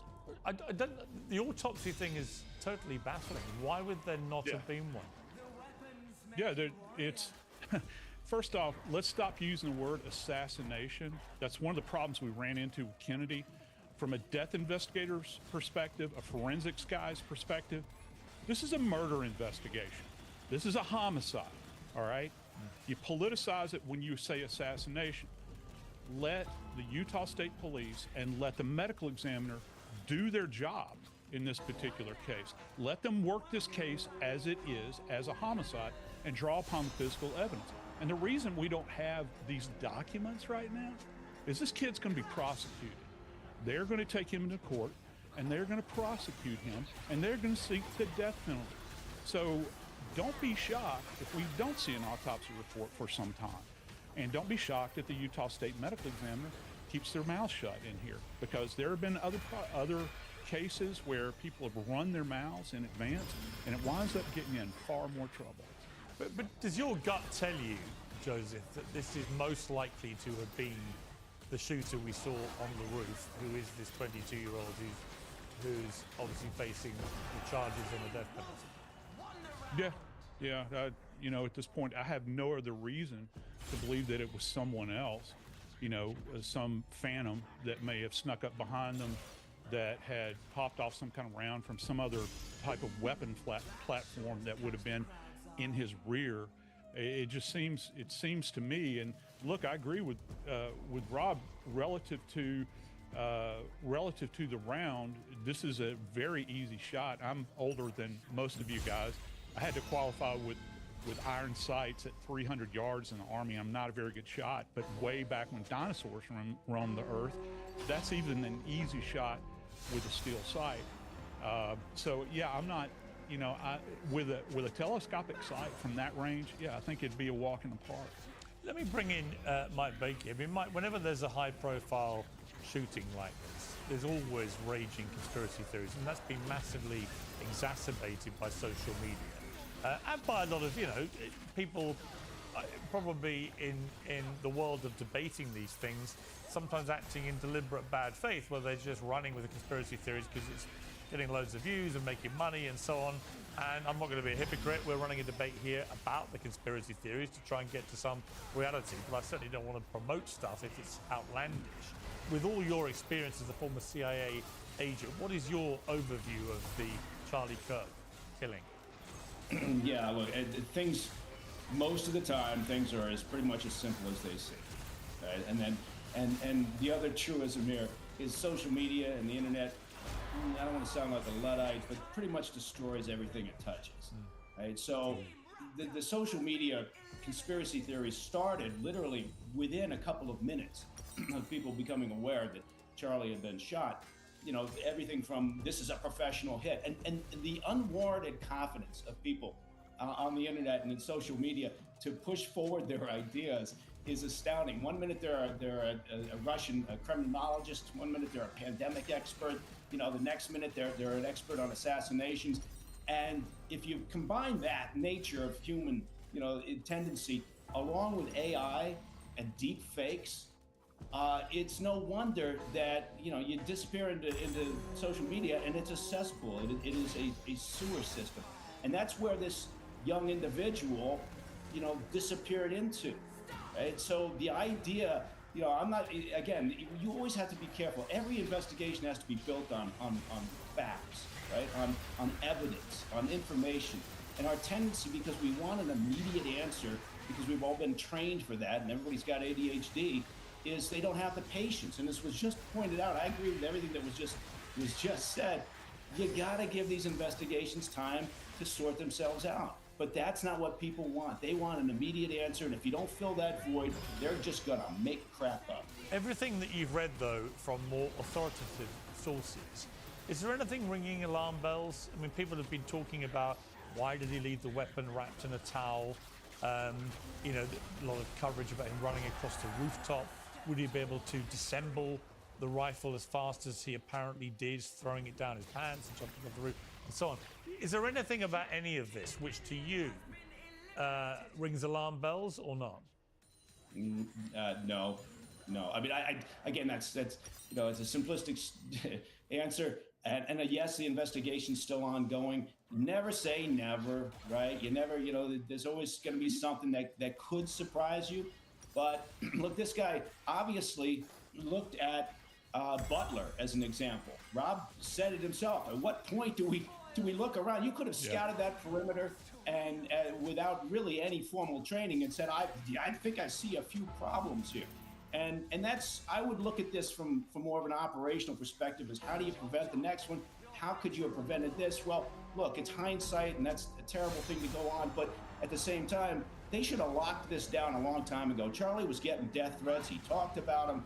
He shouldn't have been doing events out in the open. You'd put them inside where you could, you know, lock down the perimeter. You could screen people. You put up metal detectors. You just provide a more secure environment. But again, you know, I don't want to armchair quarterback this thing, but that's where I typically go. I don't disappear down. Well, I think right. I mean, let me bring Rob back in, because you raised a really interesting question, Rob, which is, you know, Donald Trump was nearly assassinated by a young guy around the same age as this shooter on a roof about the same distance from somebody speaking in public. Charlie Kirk was an extremely high-profile conservative, you know, representative of the conservative movement. You know, going into big open air. It can't be that hard to like. It does seem quite staggering. Plan this out a little more. When the Trump one happened, that someone like that could get that close on a there has to be roof places with a clean shot of the president that are just constantly overlooked. And then even more extraordinary, 8 weeks later, somebody hid in a bush at a golf course and nearly killed him there. You know, that one makes sense. Again, that one's like harder to control for. Person as a rule of thumb, but especially with like drone technology and everything. You haven't got to be a conspiracy theorist to think what is going on here.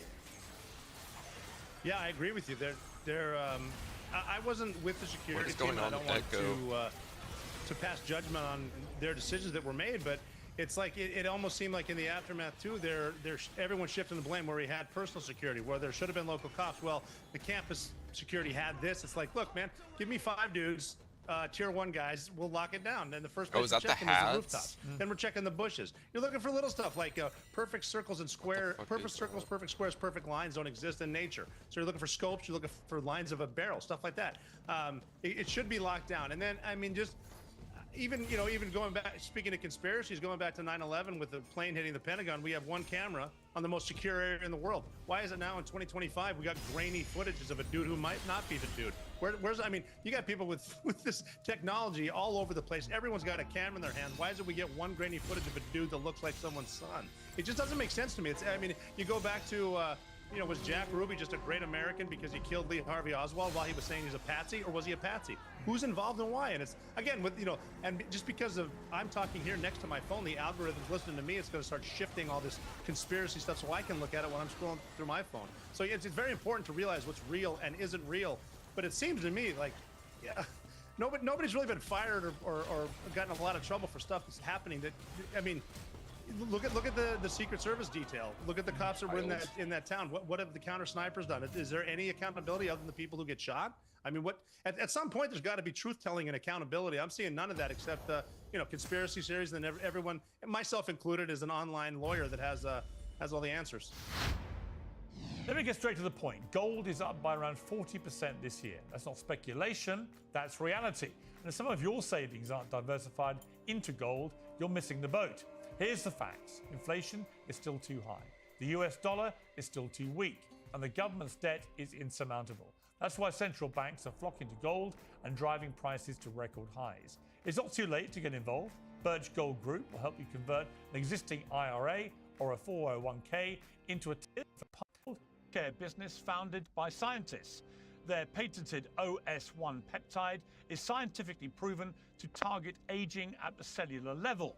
It's what powers their skin and sun care products. Now it's targeting age-related hair loss and thinning too. OneSkin's scalp serum, OS1 Hair, is getting rave reviews, as you can read for yourself. And it's not just talk.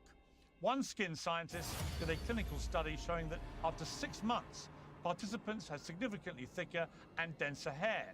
If you're ready to give, when we look at stories like this, one of the other aspects is that a lot of people come out, particularly on the left, and my views about this issue are well known. I'm not going to legislate those again, mainly because I'm not American. But I think on this one, many people say, well, obviously, if there was more gun restrictions, gun control, these young, unhinged people wouldn't get their hands on weaponry. But it seemed here, he just took his grandfather's old rifle.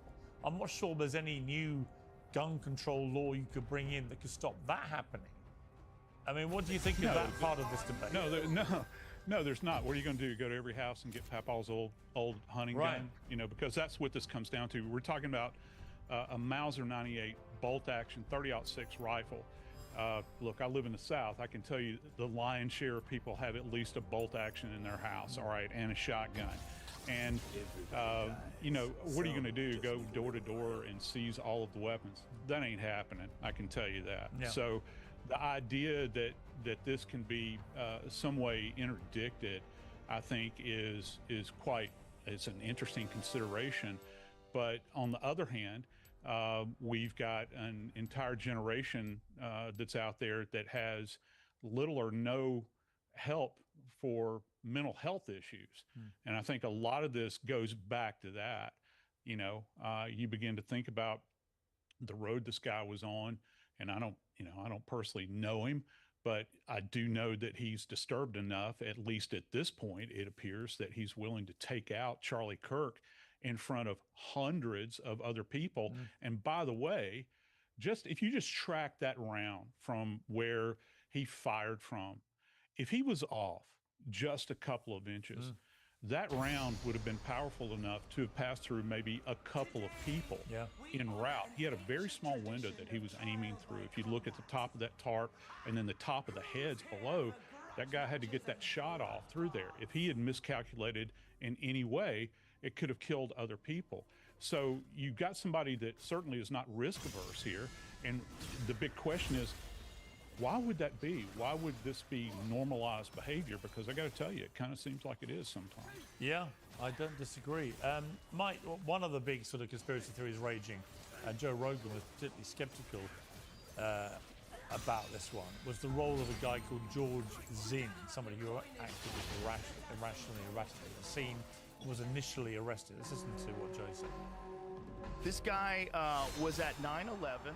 He was at the Boston bombing. All the hits. He called in a fake bomb at another place, and then he did this at this thing. Right after, so somehow or another, this guy has the state of mind that the moment someone gets shot, he yells out and says, I did it, and takes his pants down or something like that. I don't know exactly what he did. Then, ready for this? He gets arrested for child porn right away. Right after this happened? Oh, right away. He's in jail for child porn. Why is that? Well, now you can't interview him. So we looked into this. On the bomb threat history, the Associated Press did report on April the 23rd, 2013, that this guy, George Zinn, made a bomb threat at the Utah Marathon shortly after the Boston Marathon. But there's no actual evidence he was also at the Boston Marathon. On the 9/11, on the bomb threat history, the Associated Press did report on April the 23rd, 2013, that this guy, George Zinn, made a bomb threat at the Utah Marathon shortly after the Boston Marathon. But there's no actual evidence he was also at the Boston Marathon. On the 9/11 suggestion, there's no credible evidence supporting claims that Zinn was present at that either. A lot of these associations seem to have been promoted from pretty crazy accounts on X, not verified reporting. The child pornography arrest did happen. So again, Mike, there's a lot of stuff flying around here, and no one's really sure what to believe. It was a weird moment because I was watching it all at the time, and this guy George Zinn is quite well known to people. He's quite notorious. The fact he was there at all just looked very odd, but he seems to have been just a complete red herring. He's nothing to do with this. Yeah. Look, and that goes back to what we talked about before, right? You've got to build, whether you're an individual who's trying to assess the credibility of something you're reading online, whether you're involved in an investigation, you got to build these things on firm ground, right? And again, if you hear something, it gets repeated, someone clicks on it, they send it to their friends. Next thing you know, you got people saying, yeah, this guy's the Zelig of disasters. He's been showing up at every crisis and disaster, for 20 years. And none of it's built on actual information, actual credible, proven information. The only way, look, I go on about this all the time, but the only line of defense to stop some of the nonsense that's out there is the individual. The individual person has to learn how to be somewhat cynical and curious, and to take the time, which is difficult because everybody's busy, take the time to look into the credibility of the crap they're reading before they just send it along or repeat it to somebody else. You've got to do this. I will go back to a couple things that were just said, if I may. This is a mental health crisis. It's not a gun control crisis. So I agree 100%. Our failure in this country is dealing with mental health issues, right? And that's basically at the bottom of all of these recent incidents that we've been seeing. The other thing is, this kid wasn't taking a neck shot. You read these things and go, oh my God, that's a professional shot. This kid got lucky, and nobody wants to think that something this terrible or tragic can happen because his shot, he was probably going center mass, or he was going somewhere. He was not saying to himself, I'm going to shoot Charlie Kirk in the neck. And so if you think about the terrible fortune of that happening, nobody wants to think that it's bad luck to create something that causes this much sadness or emotion. It's similar to Kennedy or some of these others where, it lives on because people don't want to think that a world-shattering event could happen because some psycho picks up a gun and gets off a shot. Rob, you touched on this earlier, but I think one of the more curious aspects of this, which I think needs a lot more answers, are the text messages between the shooter and his trans boyfriend, girlfriend, whatever you want to call his trans partner. Because they just read like almost if you were putting stuff into AI of, how to do text message exchange, it would come out like this, right? It didn't read to me very natural. What did you make of it? Yeah, I've got 3 adult kids that text me, not every time I'd like them to, but they do, and it never sounds like that. I can't remember the last time my 22-year-old used a comma. My 18-year-old certainly never has. Yeah. It just doesn't work that way. And it's either AI or when I started reading it, other than, no one saying rifle, no one saying my love over and over, my first thought was, this is someone who doesn't speak English as their first language. They're translating it, but it's almost like when it's like sending a dude from South Boston to Georgia and having them fit in. You just sound a little bit different. I can tell you from somewhere else. The texts don't make any sense whatsoever. And the way that they're just put out there, this long dramatic script, that's in a handful of stuff that just doesn't make sense to me anyway. I wasn't there. I need to keep reiterating that. I didn't like that. I don't like the number of tools that you need to take apart 30-06, or how much time you need, how many different tools, and then that's really interesting. So let me stop you there. So if you were doing that with all your training, you were one of the most elite guys in special forces in American history. If you were dismantling this precise rifle, how long would it take you to do it? A 30-06, well, it's going to take several minutes. I can't even remember I grew up, my first rifle was a 30-06 in Montana, and I can't remember the last time I took it apart. I could take the bolt out, clean that off, but in order to break it down to the point where you can even walk with a limp, it's going to take a solid 5 minutes, I would guess, with different. I don't even think you use that type of a screwdriver that he had with his DNA conveniently all over it, because everything you touch has your DNA on it. It taking it apart, putting it together, taking a shot cold bore, by the way, where your scope wasn't on there, taking it back apart, putting it in your pants, climbing down a fence, getting back into the woods, putting it together as you're on the run, wrapping it in a towel, then driving 200 miles away to type to my love the 300 lines of text. It's just none of it makes sense to me. Again, I'm not conspiring with anybody, and I'm not saying it was something that it's not. And like Mike was saying, it's usually the most obvious thing that happened is what happened. I wish it never happened, but so many things just don't add up to me. Yeah, I think it's perfectly reasonable, Joseph, for people to ask questions, right? I mean, you don't have to buy into any single conspiracy theory or say that it actually won't end up being exactly, like Mike said, exactly how we think it is, right? And it might be the case. But Charlie Kirk wasn't just any shooting victim. He was the leader of the young conservative Christian right movement in the United States. That carried with it a lot of fame, a lot of infamy, a lot of acclaim, a lot of people that loved him, people that hated him. There's a clear political element to all this, which hasn't fully unraveled yet in terms of exactly how radicalized this shooter was. Did anybody else help him? We don't really know yet, right? There are lots of unanswered questions. I have no problem in this kind of process, particularly with all the disinformation flying around, the obvious stuff that's nonsense, in actually just doing what Rob just did and go, you know what, this might all be completely how it went down. But for someone like Rob O'Neill to say it would take him 5 minutes to do what I think the police have said was done in like a minute or so, that immediately says to me, well, that's a bit odd. It is a bit odd, right? How did this young kid who hasn't been in the military, wasn't a Navy SEAL, didn't kill Osama bin Laden, how has he managed to do all this with such apparent ease and fire one shot that carries out the purpose that he had, which was to murder Charlie Kirk from nearly 200 yards away? He may have just got incredibly lucky, and he might be incredibly quick at dismantling and putting together his granddad's rifle, but it is all a bit odd. Yeah, it is. I think that one of the interesting aspects of this from an investigative perspective is going back in time and trying to understand if there's anything in his data that's going to indicate when he took notice. I don't know if this is possible, when he took notice that Charlie would be present on campus. Did he go there to that particular area and surveil that area? That's a very specific location. Yeah. How did he get access to that roof without being seen, and also carrying a long arm up there? Did he disassemble it prior to taking it up there? Did he reassemble it? If you look at that one image that's on the roof, you can see there's like evidence markers up there, and it appears to be, at least, the roof is flat, it's covered with gravel. You can see what it looks like, the outline of an individual that is lying in a prone position. I don't know, maybe that's just convenience, maybe that's my lying eyes, I have no idea, but when I see that, that's what I'm thinking.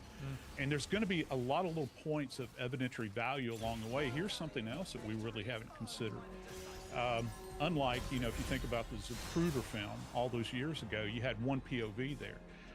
I can tell you this, I know that there were a lot of people out there filming this. We have yet to see all of that data from multiple perspectives, all the way around 360 degrees from that specific point at that moment. No one was expecting this, and as the old adage goes, the camera never blinks. When all of that is compiled as well, that's going to be another piece to this that we don't really have a view of at this point in time. And there's any number of cases out there. We're just coming off the Koberger trial right now that we paid attention to for a long time. We had physical evidence relative to a weapon and blood and all that stuff, but one of the things that really hung this guy was all of the digital data that you can trace back to him and kind of his movements and all this stuff. I think that a lot of this information is going to be sourced from spectators. You've got everybody out, and that's the nature of things. Everybody's got their phone out, they're videotaping or taping, recording. So I think that some of that data is going to come into play here as well. Yeah, and Mike, it's interesting, isn't it? If you think back to the shooter who tried to kill Donald Trump at that open-air event, we know so little about that person. So little. I mean, that could have been one of the most notorious moments in American history, and yet we still know so little. There seemed to be no, digital trail, which for a kid of that age seems so, early 20s. Really? There's nothing there? that's been reported. I mean, again, you know, it's just a bit odd, right? Why do we not know more about that guy? Yeah, I mean, that's the thing, right? You can stack all this up, and what Rob said, all those questions. Yeah, and you have to ask all these questions, right? And that's what investigators do that are involved in any case, because, again, you don't take anything off the table until the evidence shows otherwise. But you're right. Look at the Las Vegas shooter at the music festival, right? What do we know about that cat? I mean, so it's not uncommon that oftentimes, you know, you think, well, this is the most earth-shattering thing I've seen, you know, today. And then 2 days later, you know, we're all raccoons chasing the next shiny object, and so we forget.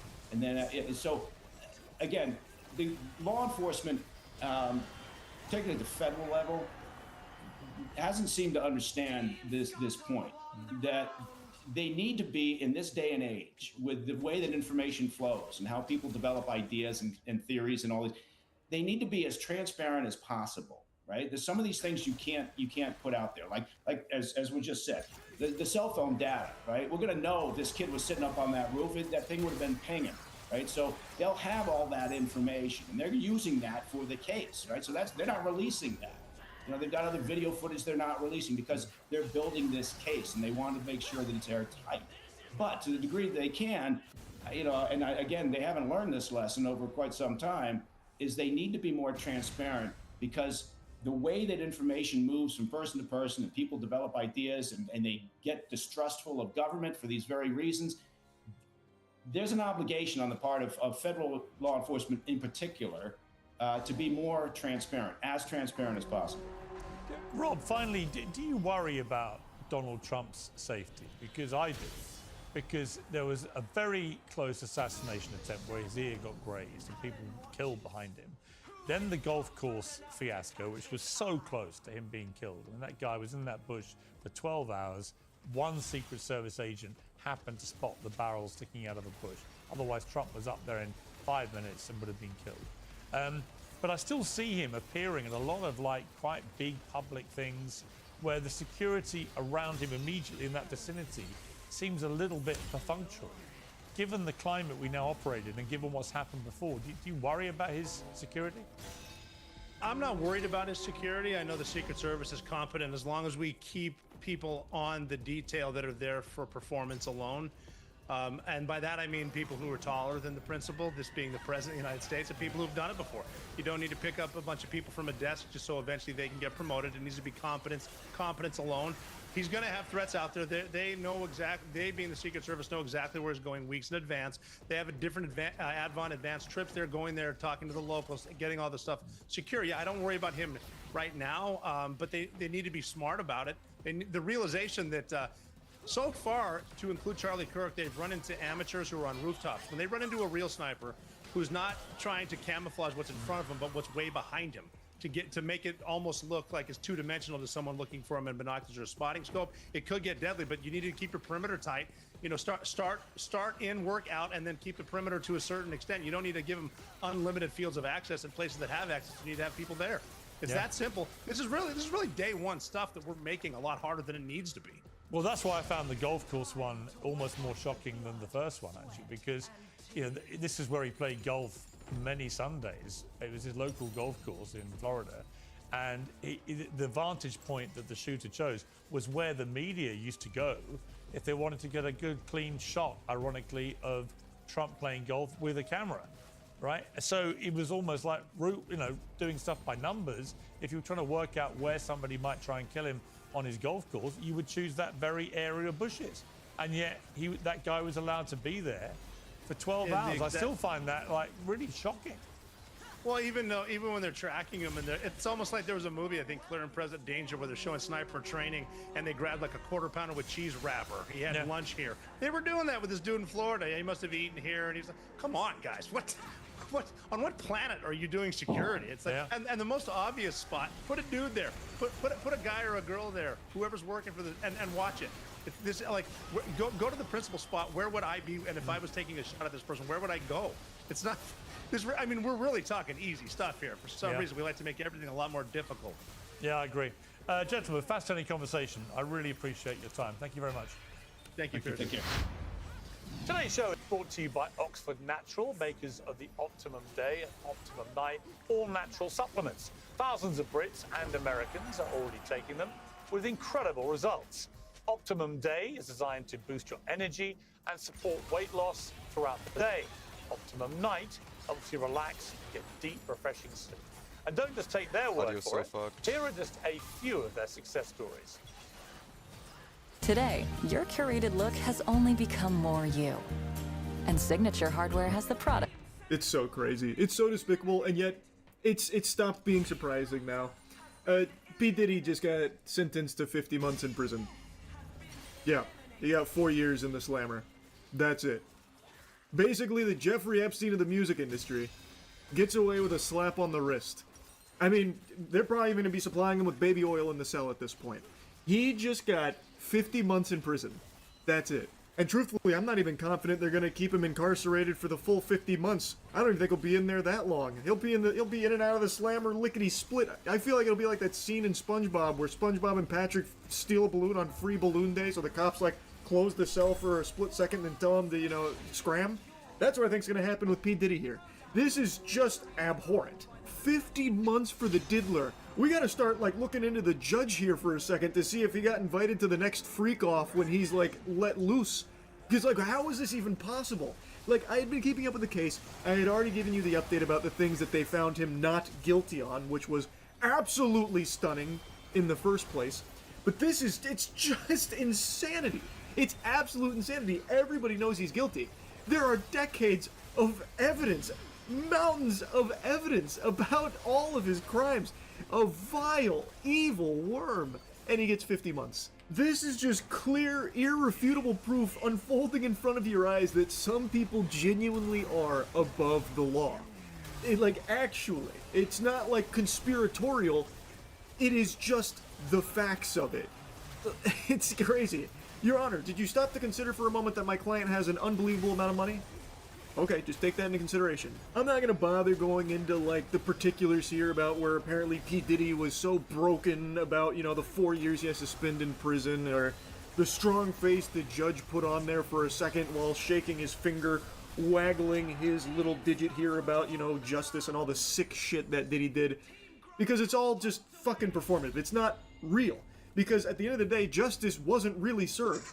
4 years in jail for the diddler? The fucking baby oil behemoth? That's unhinged. That's just so twisted.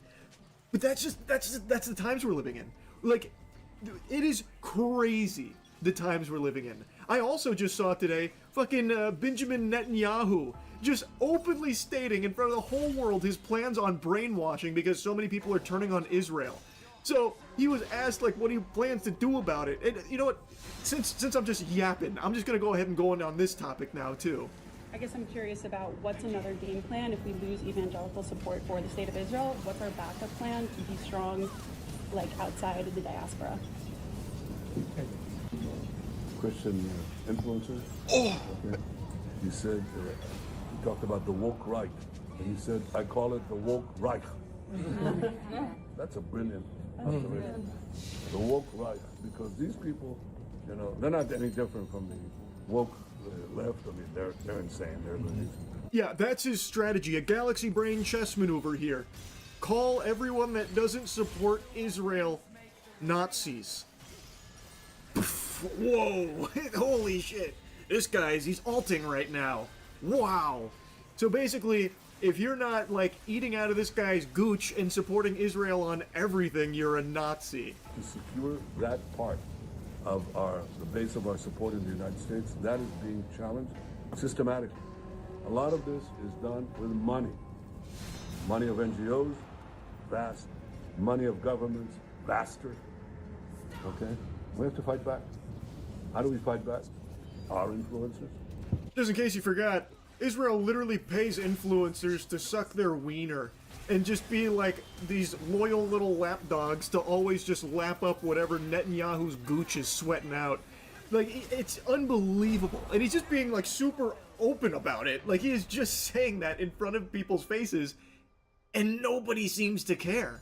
And secondly, we're going to have to use the tools of battle. And the most important ones are the social media. And the most important purchase that is going on right now is TikTok. TikTok, number one. And I hope it goes through because it can be consequential. And the other one, what's the other one? That's most important. X. Exactly. Very good. And, so we have to talk to Elon. He's not an enemy. He's a friend. We should talk to him. Now, if we can get those two things, we get a lot. And I could go on other things, but that's not the point right now. Spoiler warning for those without thinking caps on. Censorship. He's talking about censorship. Damn to free speech. Benjamin Netanyahu's got other ideas. It's something he's talked about plenty in the past. He's not exactly shy with it. He's very loosey-goosey with the censorship topic, and he's talking about it again. He recognizes how everyone sharing videos and information about the atrocities and all the slaughter of the Palestinians at the hands of the IDF is making people turn on Israel. So now genocidal freak is going up to Elon Musk. Oh, Mr. Musk, can we do something about, all these pesky voices sharing all of this? It's censorship. Super weird, by the way, how a foreign nation seems to have so much pull over things happening in our homeland. Why can Netanyahu come out with his full ass on display, talking about how algorithms on the platforms here need to cater to him, and also he should be talking to Elon about Twitter so they can do something together in regards to the people not liking Israel anymore and what they're having access to. Why is that? That shouldn't be allowed, right? What the fuck? This guy gets to come in and, completely wash our fucking freedom of speech in order to fit his censorship agenda? Cool. How about no, goober? Come on. This should be an outrage to everybody, but it's not. It's just not. And that's just the signs of the times that we're in. I made a video the other day about Ted Cruz with his slip-up where he said to stop attacking pedophiles. Senator Booker also said we should have bipartisan agreement. I think that's a great idea. We should have bipartisan agreement. How about we all come together and say, let's stop murders? Oh, Cole's mom. I'm just not really ready to let go of summer dresses. Okay, yes. A layer, a cute boot, 1 foot in the sand, 1 in the leaf pile. Summer. Fall. Yeah. Fall. Summer.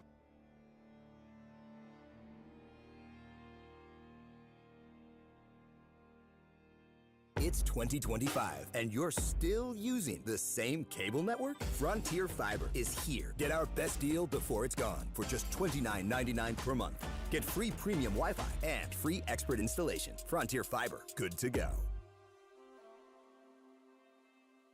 How about we all come together and say, let's stop rape? How about we all come together and say, let's stop attacking pedophiles? I want you to look at what happened when the National Guard went to D.C. Quite the Freudian slip. And as I said, there's no way he meant to say that. But he never corrects it or anything. No one points it out. And what he's talking about didn't pertain to pedophiles at all. His crime statistics were robbery, homicide, and rape. 2 out of 3 of those he covered previously. The last one, robbery, that doesn't relate to stopping attacking pedophiles. Those two don't connect. You can't put the square piece into the circle hole on that one. And I saw people saying that it was intellectually dishonest to paint it as anything other than just an embarrassing flub. Which is fair enough, I suppose, because I'm not trying to make the claim that this is him fully admitting to things and he's going full mask off. Ted Cruz did, notably, reject the release of the Epstein files. From all available information, it seems he has been against the release of the Epstein files, judging from his votes in regards to it. So I did pose that, here's a little food for thought.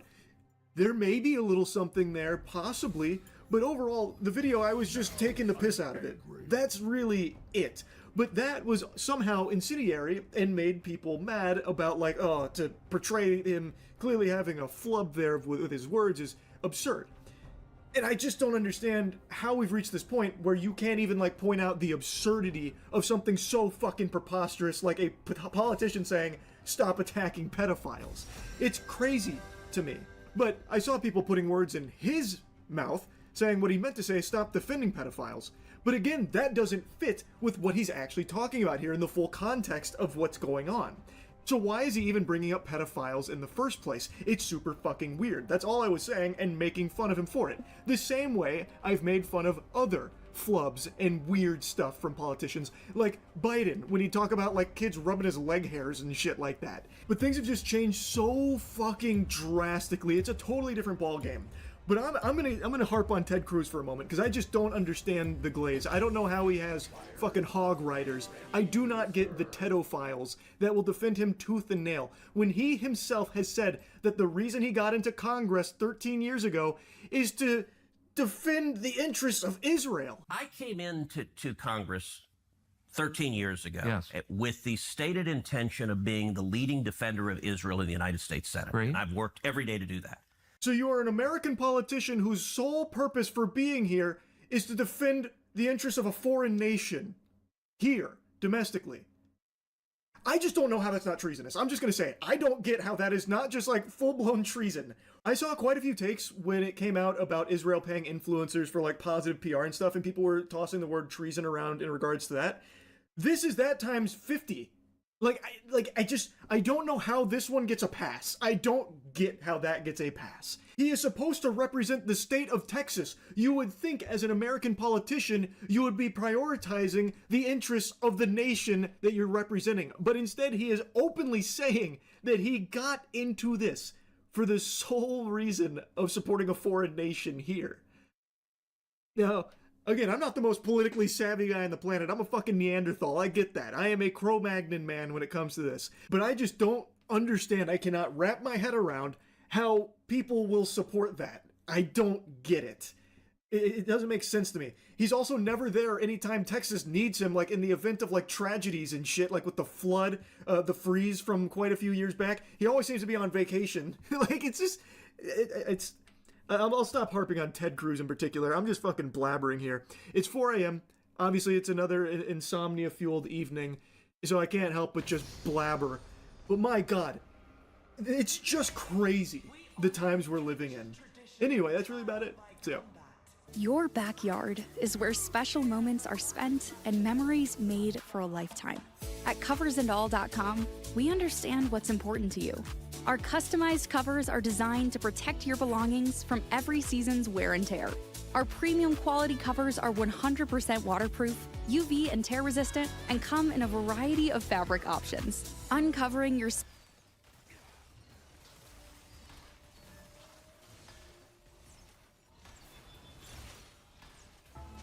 The Tian Shan Mountains of Western China have long fascinated me, not just for their rugged beauty, but because they're home to the Kazakhs of China, a Turkic nomadic people who migrated here centuries ago and still herd their animals across these high-altitude pastures. For outsiders, their world is not easy to reach alone. So, when in early 2025 I received an email from Sylvie, a Han Chinese woman living in the foothills of the mountains with her Kazakh nomad boyfriend Bahao, coolest couple ever, I jumped at the chance to visit them. They spoke of a hidden route through the mountains, one only known to the local Kazakh community. Come with me as we travel deep into a rarely seen corner of China to step inside the lives of the last Kazakh nomads still living here.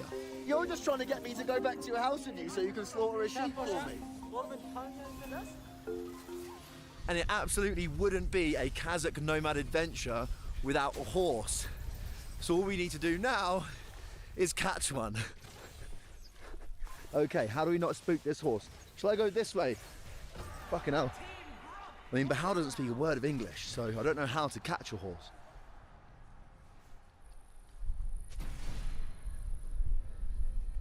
But this is Bahao's, let's go. This is Bahao's horse that, Sylvie. Oh, so this one was given by his grandpa. Wow. So grew up with him all together. And since what age has Bahao been riding horses?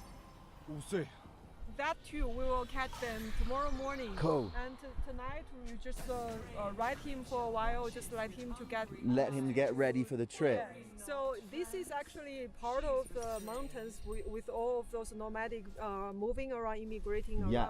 And it's actually the mountains for them to bring all the sheep, cows and horses during the summertime. This trail is not a trail before, it's actually Bahao, he think it would be a really nice way to go. Let's go, brother. Let's go, bro.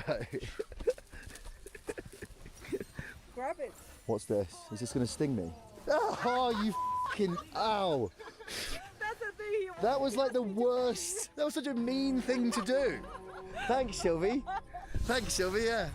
Welcome to the pasture. But now is the first step. The horse is just walking really slowly, and the next lesson will be running. Not scary, but I'm just like, you know, what if it just runs away with me on it and then I fall? Oh, yalla. How was that for a dismount? Right then. I'm knackered, I've been travelling for 2 days, so I'm going to get some rest. In the morning I'll introduce you to Bahal's brother, who we'll be travelling with as well, and one of Sylvie's friends will be joining us. And then we'll be heading deep into the Tian Shan mountains of Xinjiang, the nomad way. Look at this.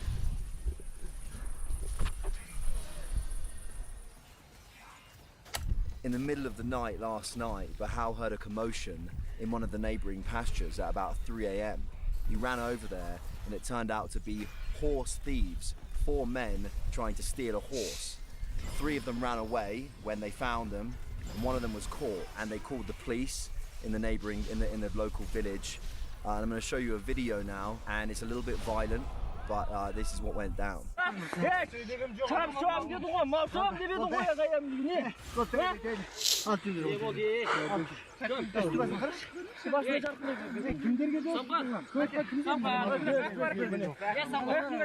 Speaking of horses, we need to shoot off in a couple of hours, and we're still 2 horses short. So it's round 2 of trying to catch some horses.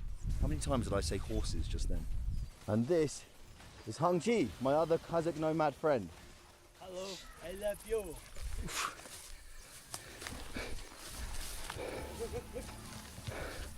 We're also at about 2,000 meters right now. Good job, Hongji. Finding new adventures, and extra confidence, and extra miles. Well done. Hey, hey, hey.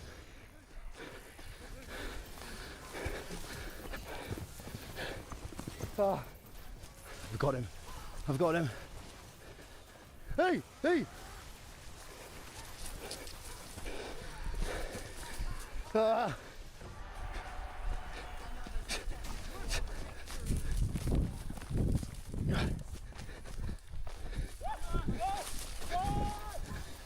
Bahal just literally just caught the horse, and what's interesting about it is that it's such actually like a calm exchange now he's having with the horse. The horse kind of gave up. He slowly gets off his horse, slowly approaches it, touches it, strokes it, and then slowly puts the rope around its head, instead of like a fast-paced, lasso, which is interesting considering it just took us an hour and a half of chasing it around a field to catch it.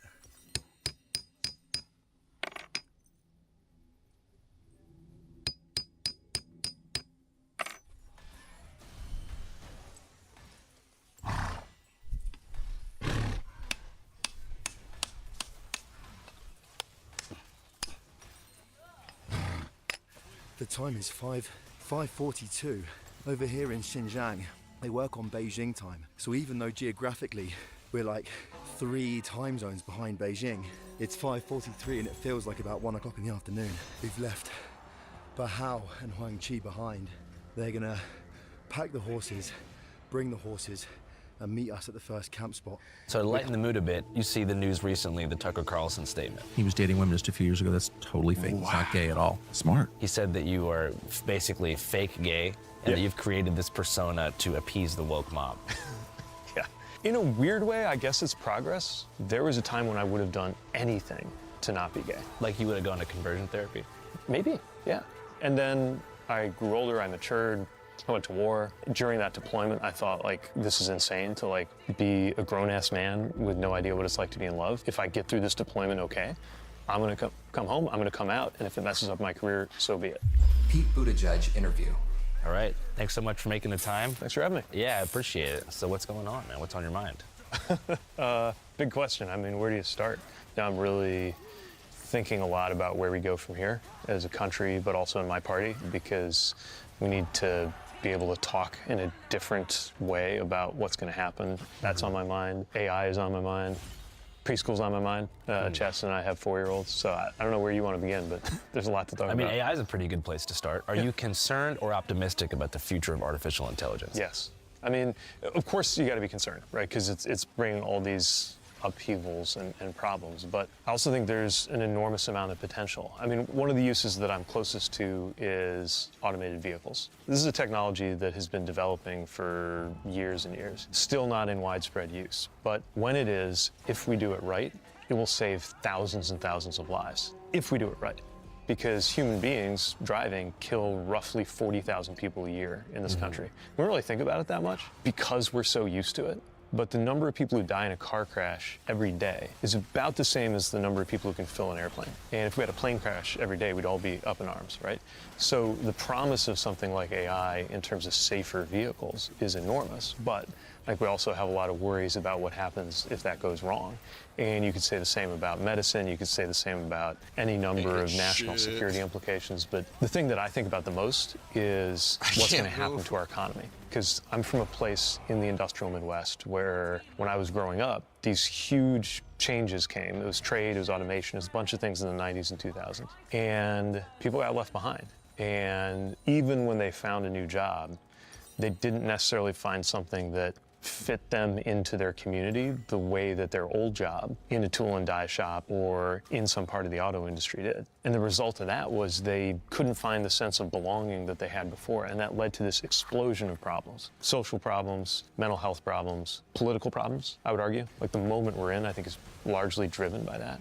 So if that's what happened then, because of the kind of technology and things that happened in the 90s, think about the level of displacement that might be coming our way now. Like today, some companies are hiring less at the entry level because of AI, and that's now. So a year, 3 years, 5 years, 10 years from now, as the software gets smarter and smarter, what's going to happen to everybody? I think that's a massive problem that people in the political and policy world are not really preparing for the right way. Yeah, because I mean, trucking is one of the biggest employers in the country. So if you were to automate all trucks and vehicles that are hauling stuff across the country, you'd have a ton of people out of jobs. So you'd have to figure out where they're going to work after that. This is happening in transportation. It's been happening for a long time in manufacturing. But the other thing is, it's happening more and more in the white-collar jobs. So like 15 years ago, if somebody's job was at risk in, I don't know, trucking, one of the things that would happen is they would be told, well, what you should really do is you should learn coding and start working on software, which may or may not fit for that person. But if they went off and did that because society told them to, now, 15 years later, the AI is getting good at writing code. And that's one of the areas where there's questions about whether there's going to be hiring. We're talking about architecture, graphic design, law, like lawyers. So white collar as well as blue collar jobs that are on the line. And I really don't think that people have absorb that. I think when we think about AI, we're thinking so much about the doomsday scenarios, which are also a thing, right? Yeah. But I think we're less prepared for what is very, very likely to be on us, like very soon, like by the end of this decade. What you're talking about, mass unemployment? Yeah, I mean, I don't think it'll be like 50% unemployment, but I do think that you'll see certain categories of jobs where suddenly like a huge chunk of the jobs, especially the entry-level ones, just aren't there. And then people who went to school and were told, study this, there's going to be a job waiting for you, and there isn't.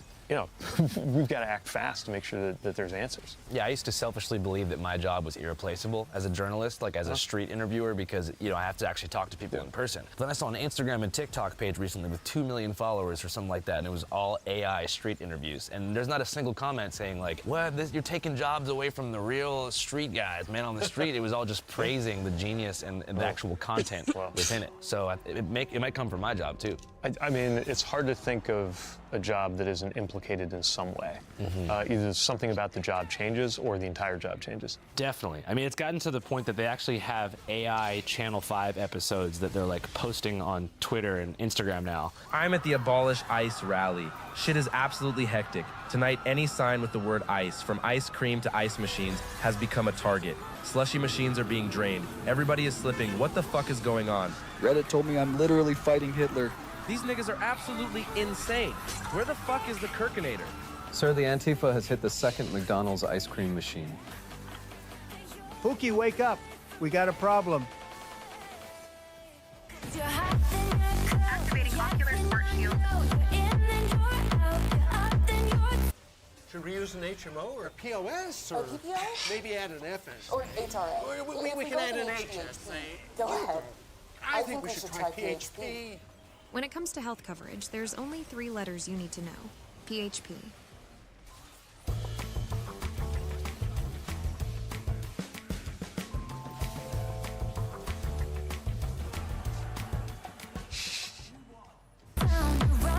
So to lighten the mood a bit, you see the news recently, the Tucker Carlson statement. He's never agreed to interview, but I'm going to ask him like some very specific questions about gay sex and see if he can even answer. He said that you are basically fake gay and that you've created this persona to appease the woke mob. Tucker Carlson claims Pete Buttigieg isn't really gay. He was dating women just a few years ago. That's totally fake. He's not gay at all. Smart. So I said that on the air. People got all offended.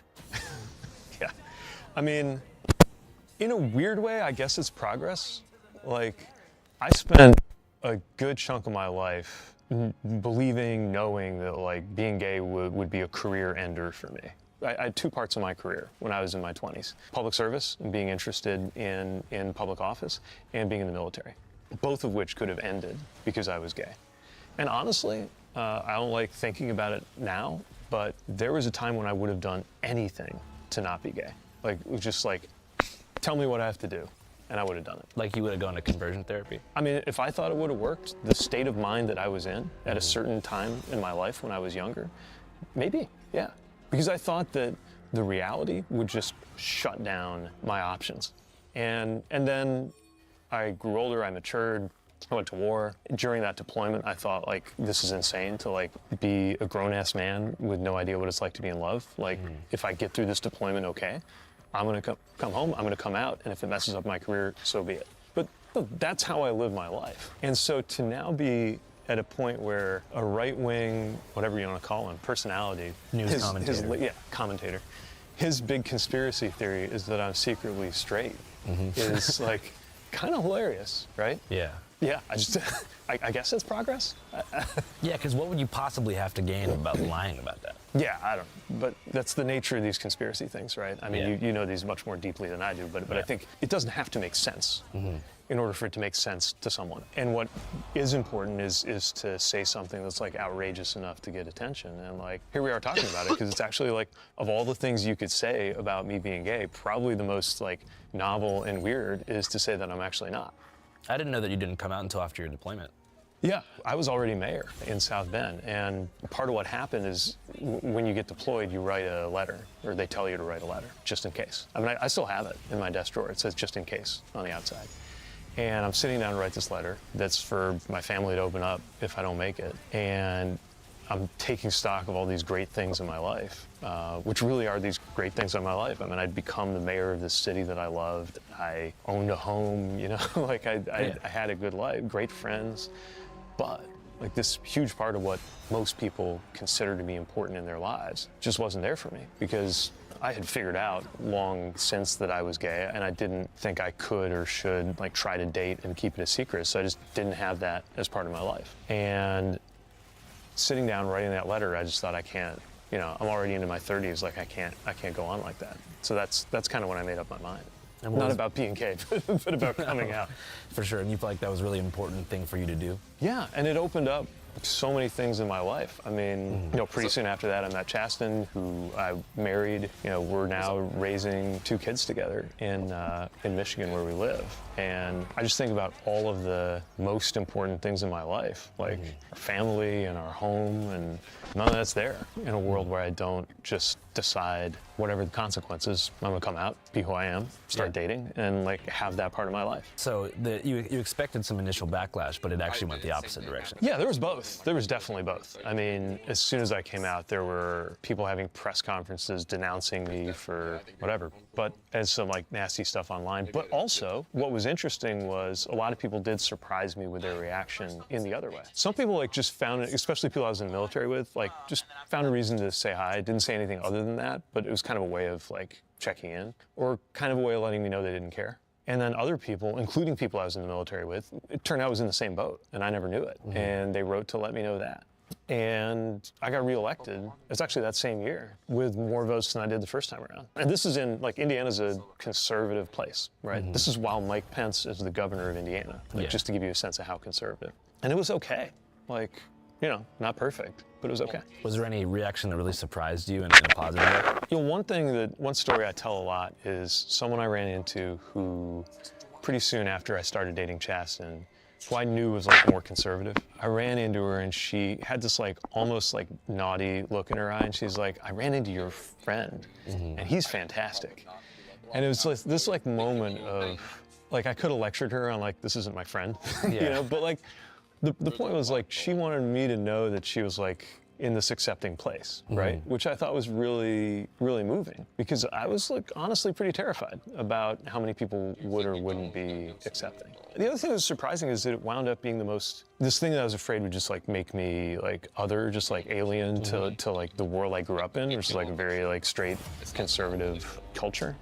It actually became the most normal thing in my life. Like, what was not normal was being somebody who worked 18 hours a day and didn't miss that he didn't have any kind of like dating life, right? That might have been how I looked or like tried to look normal, but that's not normal. What's much more normal actually is now where like I'm trying to have a presence as a public figure and a political life, and also trying to do right by a home where I got a husband waiting for me and 2 kids and a dog, and you know, we're getting the roof fixed, and like some of the most normal things in my life are there because I opened that door.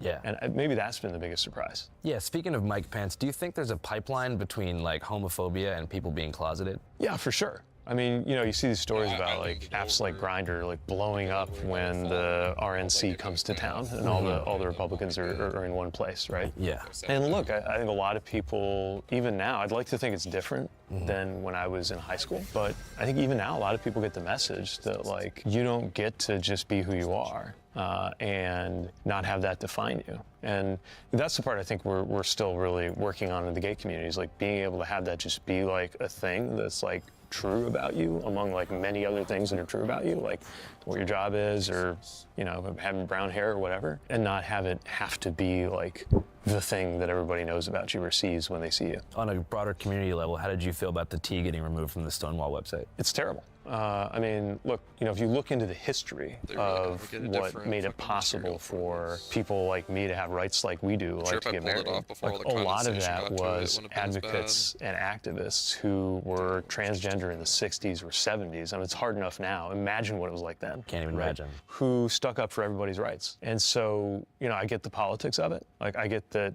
it would be politically convenient, honestly, for like people to pull up the ladder after them and leave out others, but that's not okay. Like, people have to stick together. And that's not just across the LGBTQ community. It's like anywhere somebody is getting beat up or having literally or figuratively because of who they are, like everybody else has to stick up for them. Going back to the very beginning, you said you grew up pretty conservative, yeah? I grew up in a conservative state. Okay. I didn't grow up in a conservative household. Okay, so your parents they were Democrats? Yeah, they were definitely left of center. Right. I think they were kind of skeptical of the Democratic Party too, but they were people who really cared about what was going on. The news, TV was always tuned to the news. My dad was always reading the paper. Like, I grew up with this sense that the most important things are the things that are happening in public life that kind of affect us all. We were politically connected. Like, I don't think I like met an elected official when I was growing up, but we were very politically aware. And so that was something that made me always feel a little bit at odds with my surroundings, because our household was liberal. Our community in a lot of ways was not. Yeah, one thing you mentioned too there kind of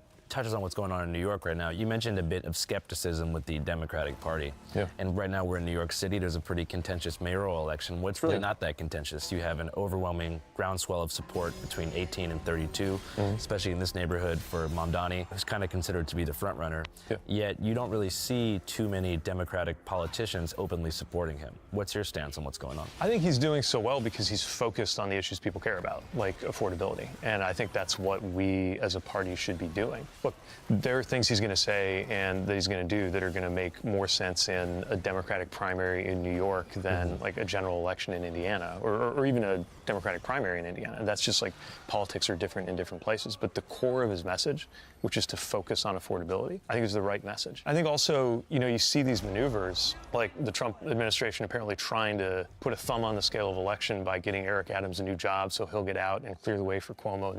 That's everything that people hate.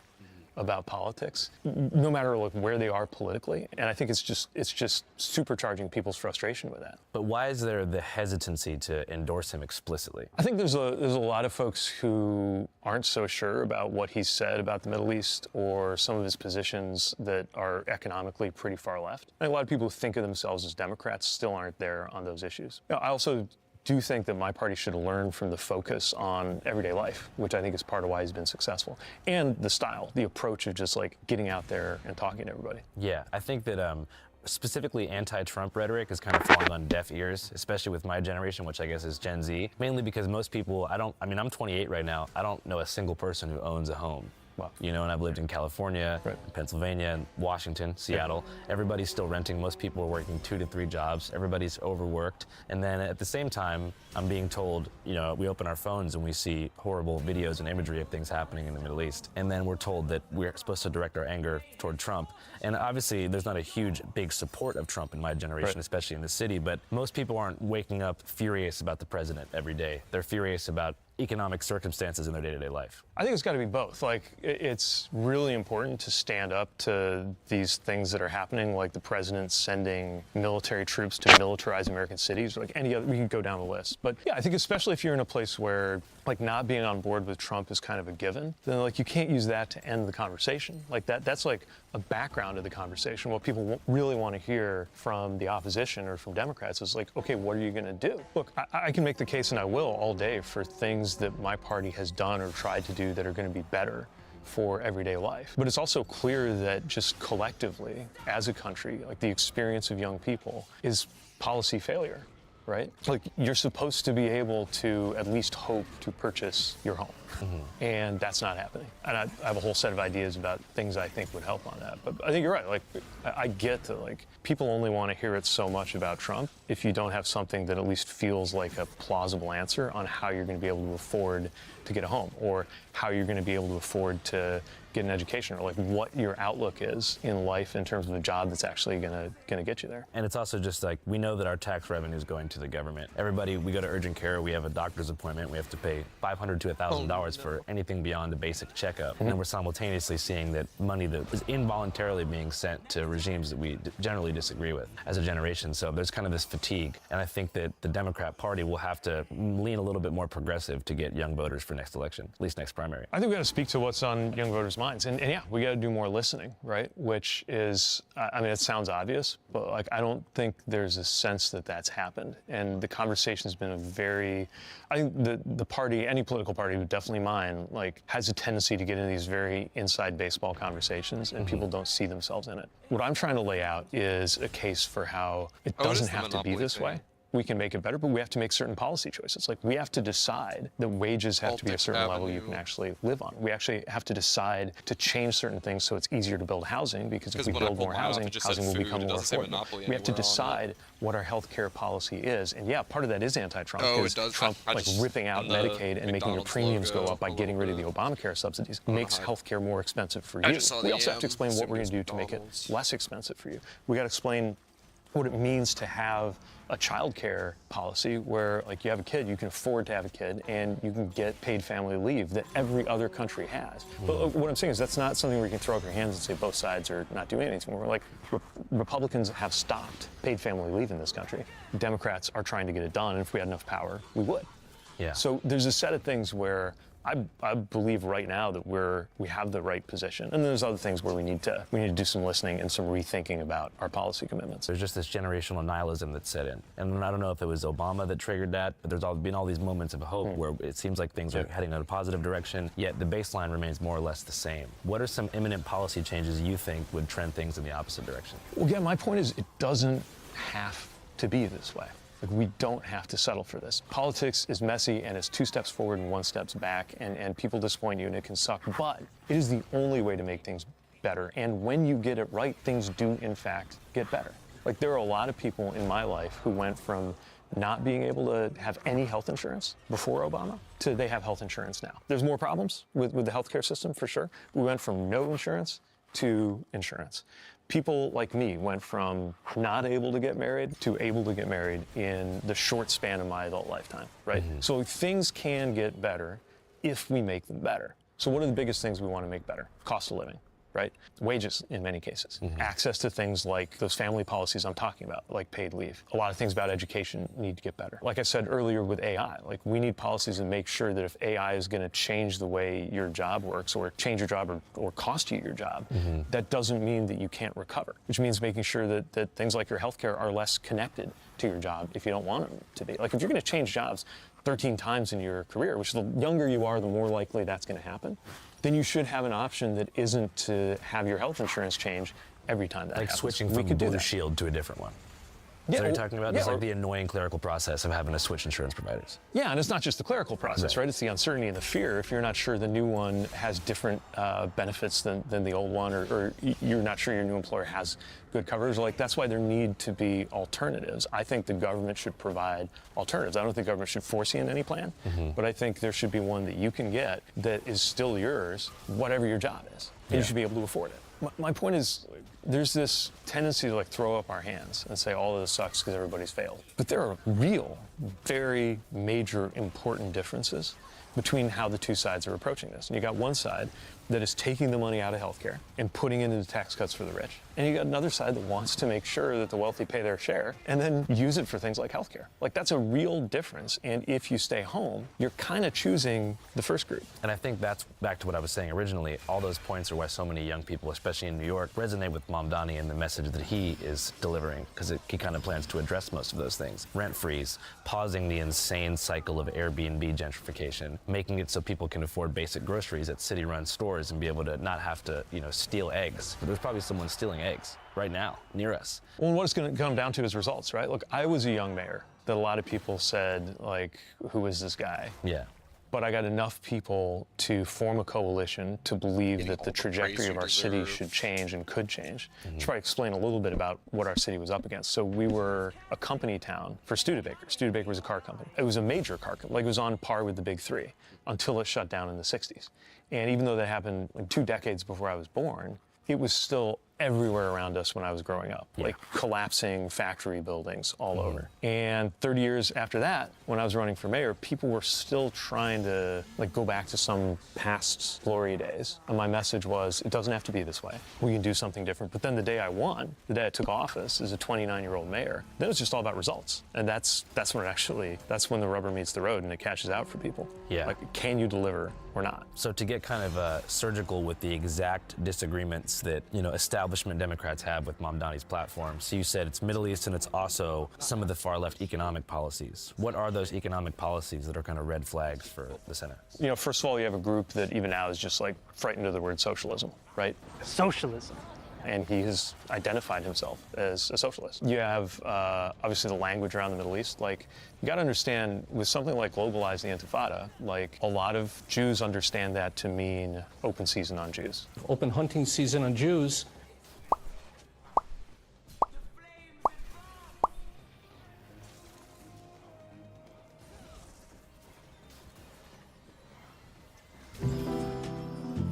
It takes so little to make a dog happy. For Big Ben, it's daily outdoor adventures and the safety to go anywhere in his new Halo Collar 5. Get the new Halo Collar 5 today. I don't think that's what it means to him. He's like taken steps to clarify that. But that's what a lot of people feel and think when they hear that. And his job, not just as a candidate, but definitely his job as mayor, will be to bring together people in a city who share the city and don't share a lot of other things in terms of their values, their worldview, or their experience.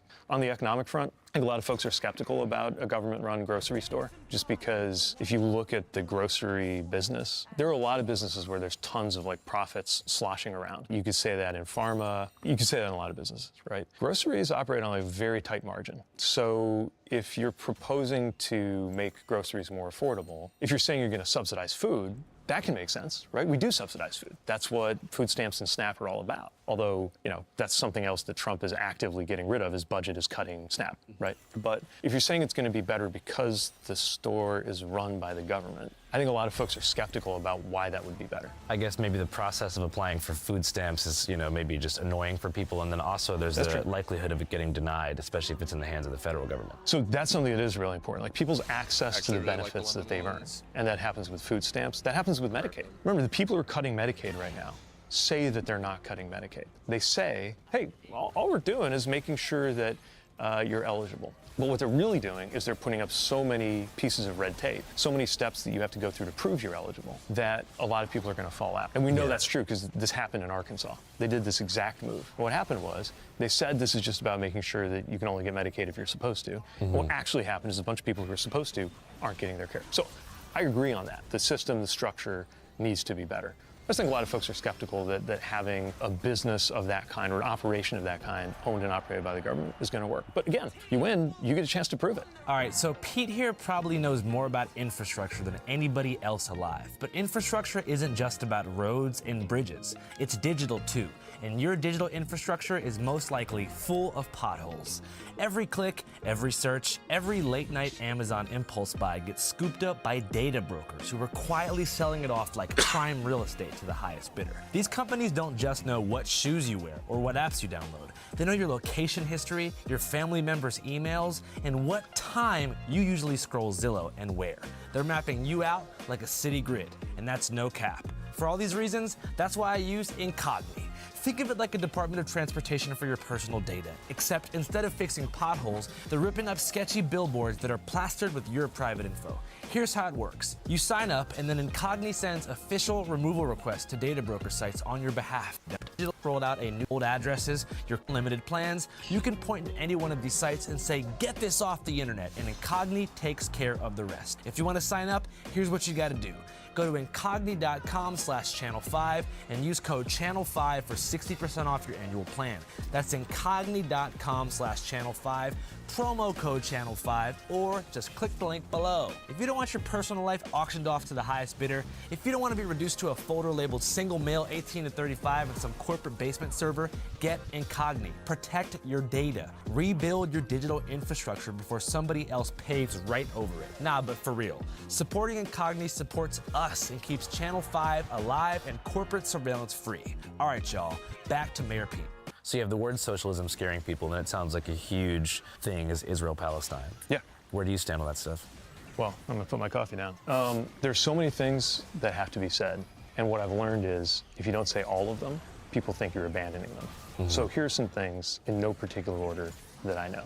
I know that there are unspeakable horrors taking place in Gaza. I know that those unspeakable horrors are something that was unleashed by a war that started with unspeakable horrors being perpetrated by Hamas on October 7th. Well, I mean, that wasn't the beginning of the conflict. Of course. I mean, this goes back to 47, and it goes back before 47. But this is exactly my point. Right. The moment you say anything about, the moment I talk about disgust at babies being put in ovens and people being flayed by Hamas on October 7th, somebody says, well, you're not talking about the history of the Nakba and what happened with the displacement of Palestinians.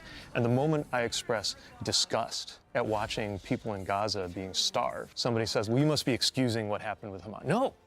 Yeah. Now, there is nothing intrinsically anti-Semitic about speaking up for the rights of Palestinians. At the same time, a lot of people I know who lie awake at night worried about their kids going to college or walking the streets, hear expressions of support for Palestinian civilian life, and think about the fact that even though nothing about that makes you soft on anti-Semitism, the experience has been that those two things, expressions of support for Palestinian civilian life and expressions of anti-Semitism, have sometimes traveled together because there is, in fact, an explosion of anti-Semitism going on in this country. Here at Harvard, it's easily one of America's most anti-Semitic, hateful universities. I was one of the students who was doxxed after October 7th. There was like a student letter that 34 student organizations signed, and that ended up causing a huge global kind of uproar, and there were trucks and names and stuff leaked to the public in terms of who signed. My name's right there. Oh, no way. Yeah. Damn. The perspective of our generation is it's really a matter of scale and mobility. Because obviously it's not good for someone to be targeted in an anti-Semitic tirade on a college campus. But you look at, 65,000 plus civilians killed in Gaza, and then you think about somebody getting harassed on a college campus, and it just doesn't seem like doesn't seem like a fair shake to balance one and say, someone's at Harvard, and there's protesters who are hurting someone's feelings versus people who can't leave, stuck in an open air prison, haven't been able to leave since 2005. They're getting shot indiscriminately in aid lines. They want sovereignty. Even if you want to go all the way back, Israel was supporting Hamas through Qatar as a way to weaken the leadership in the West Bank, because they knew that Arafat and the PLO and the Palestinian Authority was a more secular organization with less radical goals. So now we're in this position that, and I would call it the Gaza genocide. That's what I would call it. We can't believe that our tax money is going to this war that we don't consent to funding. And we have to wake up every day in this unaffordable reality. And thankfully, I've been successful, but I still can't even afford a house because I just realized that 10% is actually the down payment. I don't have 10% liquid capital to put down. So I'm already have exceeded. And so it's just it's a bad situation. Look, I feel all of that.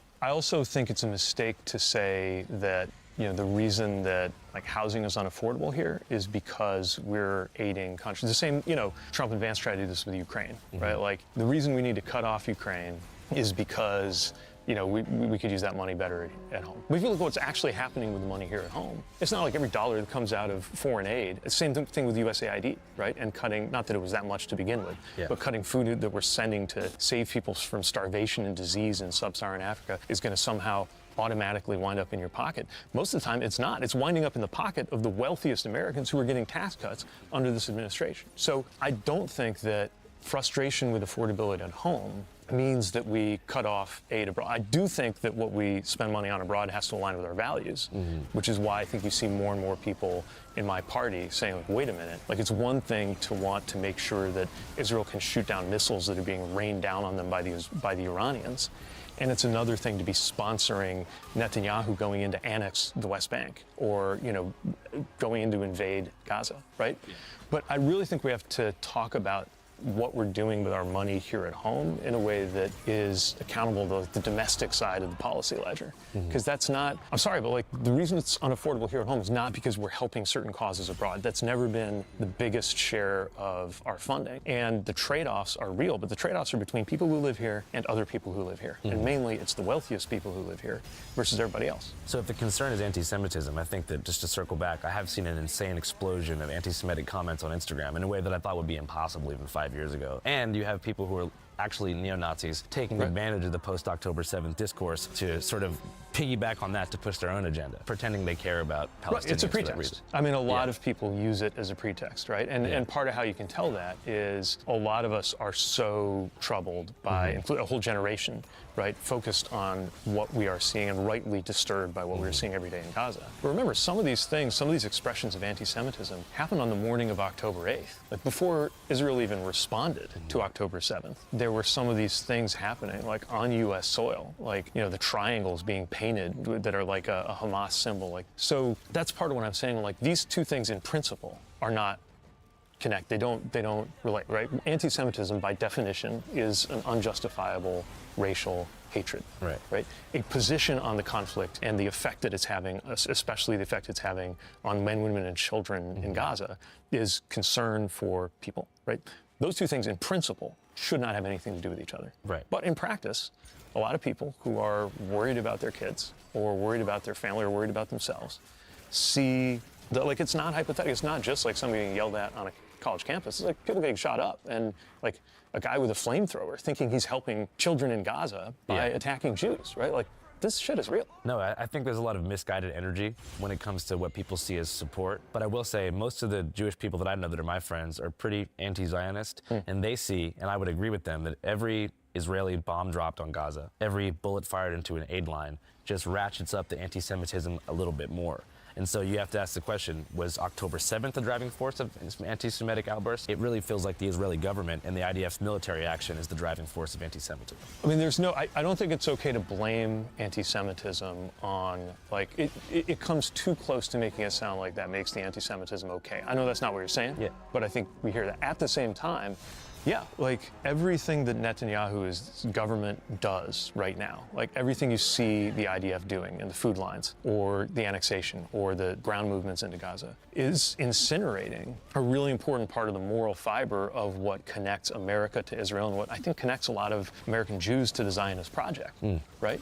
The Zionist project is supposed to be about this moral realization that something happened, a near extermination event for American Jews happen. And part of how the world needs to respond is to recognize that Jewish people will not be safe anywhere unless they have self-determination in their homeland.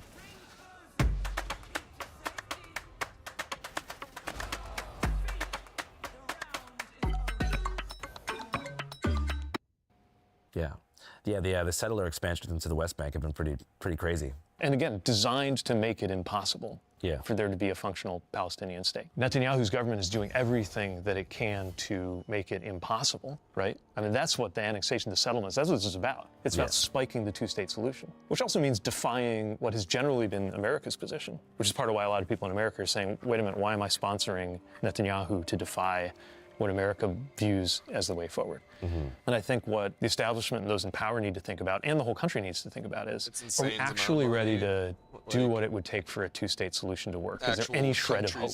Or is two-state solution just something that politicians can say to kind of end this very difficult question and move on to the next question without being committed to what it actually takes to make it happen? You think that it's possible?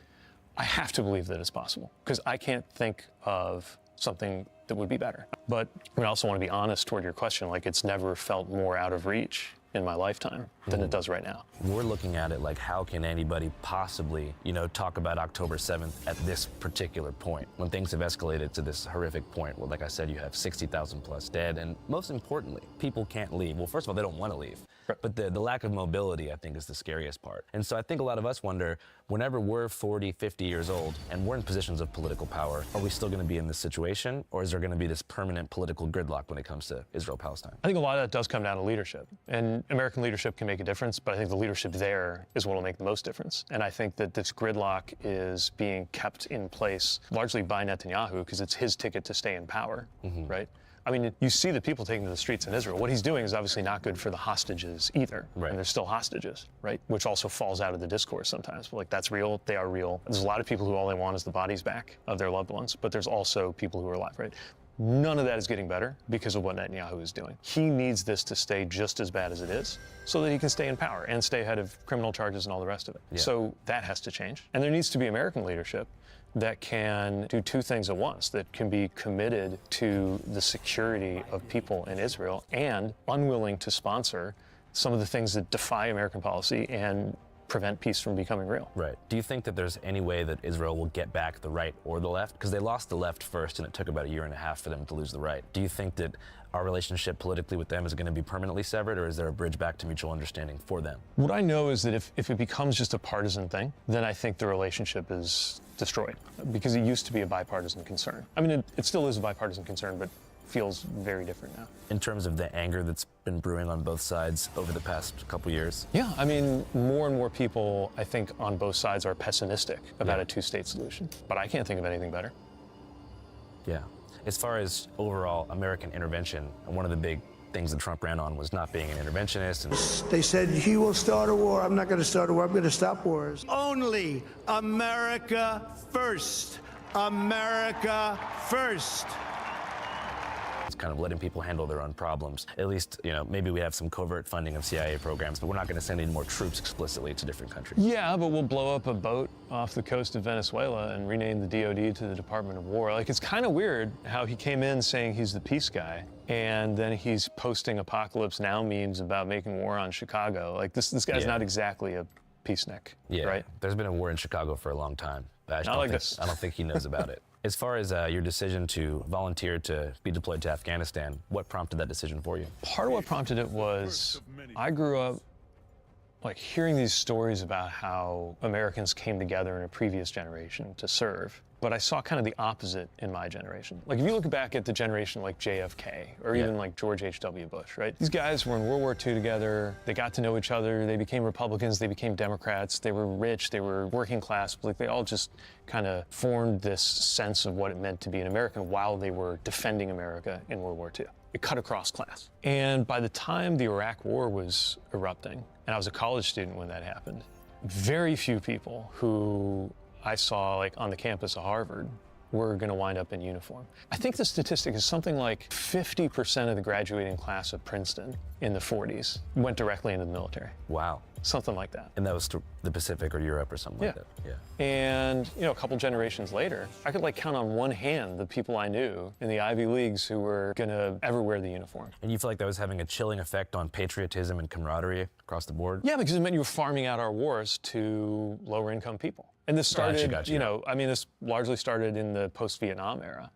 Because in Vietnam, everybody but not quite everybody got drafted, right? Like Donald Trump famously avoided, he was a millionaire's son, he avoided having to go to war. I also heard, my grandma told me this yesterday, she was alive during the Vietnam War, that if you were enrolled in a university, you didn't have to be drafted. Right. So Which imagine is and imagine the resentment that comes out of that, right? And then you get to my generation, and it's like, this is a working class war. And then I'm against the Iraq War as a student. I'm watching this stuff play out. I'm looking at who's serving. And I'm beginning to ask, like, if I'm not serving, am I part of the problem? And so I signed up for the reserve, which is a way to kind of keep your day job and be in the military. 1 weekend a month, 2 weeks a year, and then you might get deployed. The thing that really put me over the top, actually, was when I was knocking on doors for Barack Obama. I was in the low-income counties in Iowa, and I'm knocking on doors. It felt like every other house I knocked on the door of, there was this like working-class kid who mentioned to me that he was about to go to basic training or something. I'm like, well, if they're going, then I ought to be going. So I did. I signed up. I became part of the Navy Reserve. Loved the people that I served with. Knew that it sooner or later would mean getting deployed, and then it meant, in the end, getting deployed to Afghanistan while I was mayor. So that was a little complicated. I had to go on leave as being mayor to go be a lieutenant, but it was one of the most important experiences in my life. Do you think foundationally 9/11 had an emotional impact on you? Totally, yeah.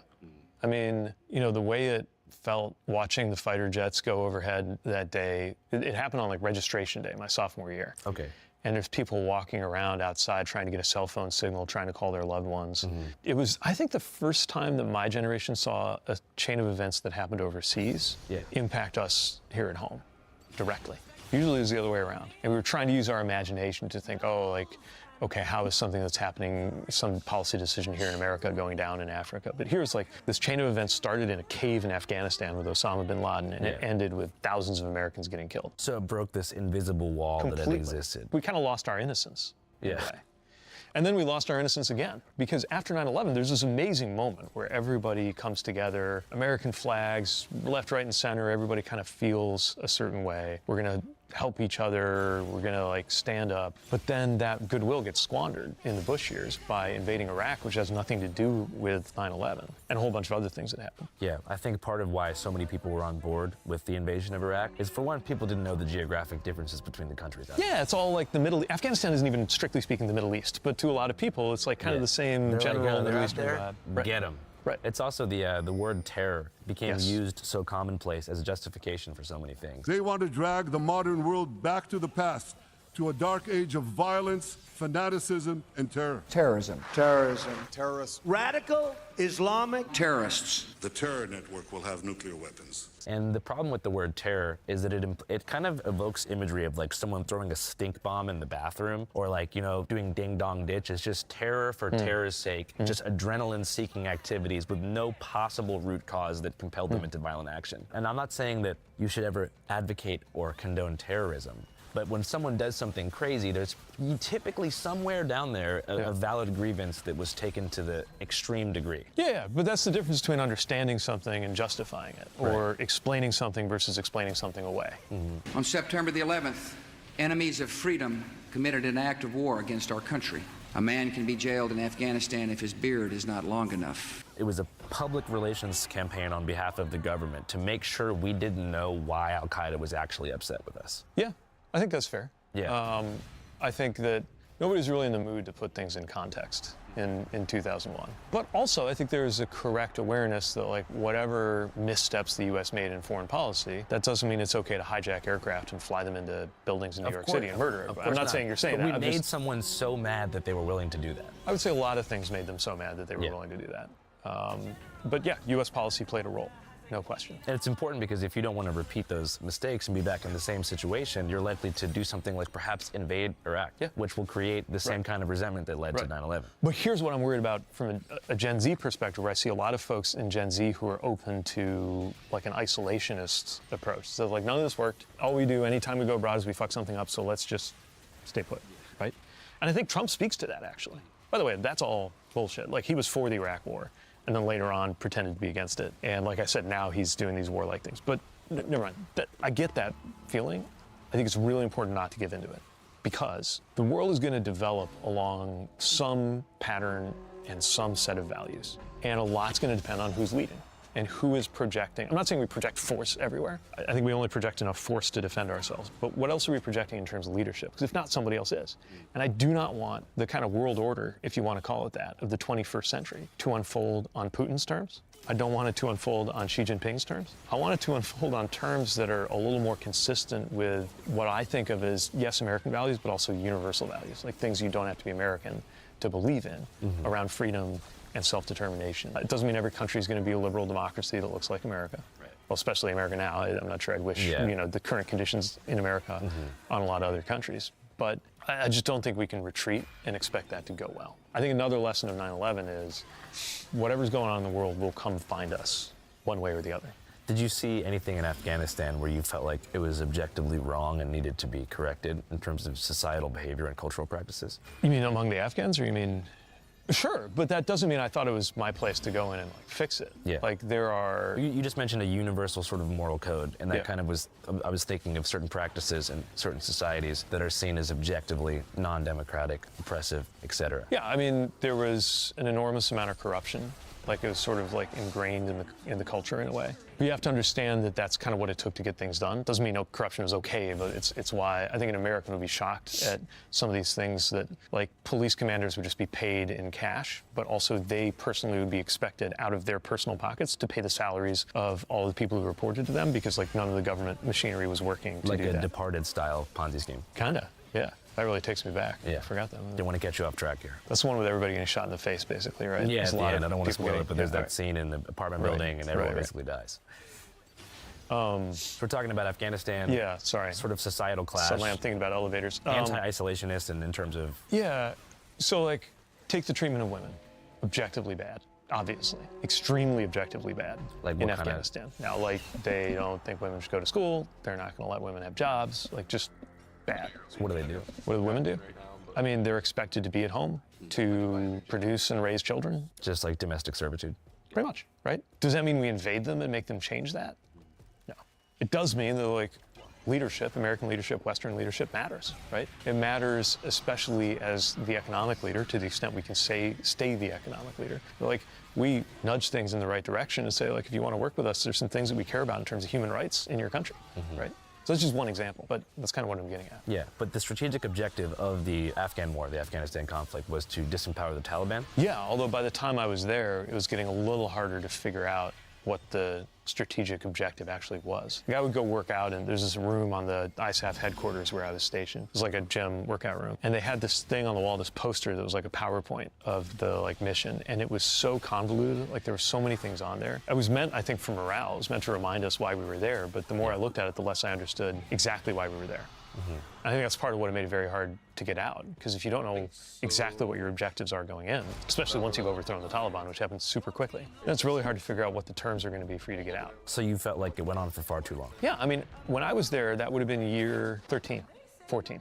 I was there in 2014, started in 2001. And by the way, we thought we were the ones turning out the lights. Like, I thought I was one of the last people there. And then it went on for years after that. Would you describe your deployment as, was it calm, or were you seeing combat? I mean, I wasn't like breaking down doors, but you know, it felt like combat when they were shooting rockets at us, for sure. I mean, it was not, yeah, usually on the base. And my job was to go outside the wire a lot, just like driving. We call it military Uber, because the rule was you had to have 2 people qualified on a long gun, and not everybody there had a long gun. So some people just had pistols, some people had both. I was one of the ones who had both. So it meant, like, for my commander to go anywhere, the rule was I had to go with him, or somebody had to go with him. So it meant that I wound up just driving around Afghanistan a lot and seeing through my windshield what was going on in these cities. What was going on? It was just a city. I mean, there's this thing that happens when we hear about or see a place going through a war, that you imagine that all anybody's doing there is war, right? Yeah. But there's like girls going to school and guys with watermelons on their shoulders coming back from the market, and like hardware stores and a froyo place, and like there's just life,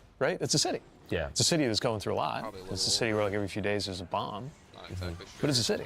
That's one thing I noticed about Ukraine. I went there about 30 days after the war began, and I was driving through the interior of the country where there were rockets being fired. Yeah. And there was a concentrated effort to maintain normalcy and just do your day-to-day routine. Yeah. People were going to coffee shops. Of course, the air raid sirens would make people go into bomb shelters for like 5 minutes, but it was almost like the bars were closing at 8 instead of midnight. You know, it's just stuff like that where people don't want to lose their minds and they want to keep morale high and not give in to the trauma and stress of the situation. Yeah. Was it a similar thing in Afghanistan? Yeah, because people have jobs to do. Like, unless you're literally in the military, like, just because there's a war in your country doesn't mean war is your job. Like, you have some job in a coffee shop or whatever it is. Yeah. And the biggest thing I took away, I think, was this sense of how people go about their everyday life when all of that is going on and happening to them.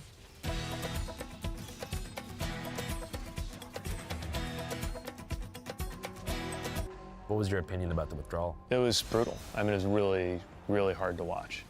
It was hard to watch. Well, it was hard to watch the bombing because it was the bombing where American service members were killed, because that was right at a location that I drove through or at a lot of times and worried. I knew it was a high-risk spot, and I was worried that would be one of the places we would get hit. It was brutal to watch those images of the airplanes taking off and people clinging to them. And it's also brutal what's happened since. Like the way that a lot of people have been left behind who put their lives on the line. So there was no real exit plan for people, our allies in the Afghan National Army? I mean, clearly it was not executed in a way that took care of them. And then the decision by the Trump administration to just scrap all of these programs, there's a lot of people who are just high and dry. What do you think about what's going on with the border right now? Or I guess with ICE occupying cities and federal agents being sent to places like Chicago and DC? It's not okay to militarize an American city. And two things can be true. It can be true that we have immigration laws for a reason, and they should be upheld. And also, this doesn't justify militarizing an American city. Look, the border needs to be secure. Right? That's been an issue for a long time. It's also true that the system, the thing you're supposed to say, to sound like you're right on this issue, is you're supposed to say, I'm for more legal and less illegal immigration, which is true. I mean, I'm for that too. But if you go around saying that, you have to look at what we've actually done as a country. And one of the things we've done as a country is not made it possible for enough people to come in legally, while having these economic pulls that pretty much require, our economy requires a certain number of people, or set up in a way that relies on a certain number of people to come in illegally. And we expect that to just work. And of course, it doesn't. And there have been attempts to reform it. There was a big one in 2005 or 2006. There was a bill, a year or two ago that wasn't a complete reform, but it would have helped. The last time we had actual comprehensive immigration reform in this country was 1986. Yeah, under Reagan, of all people. Yeah.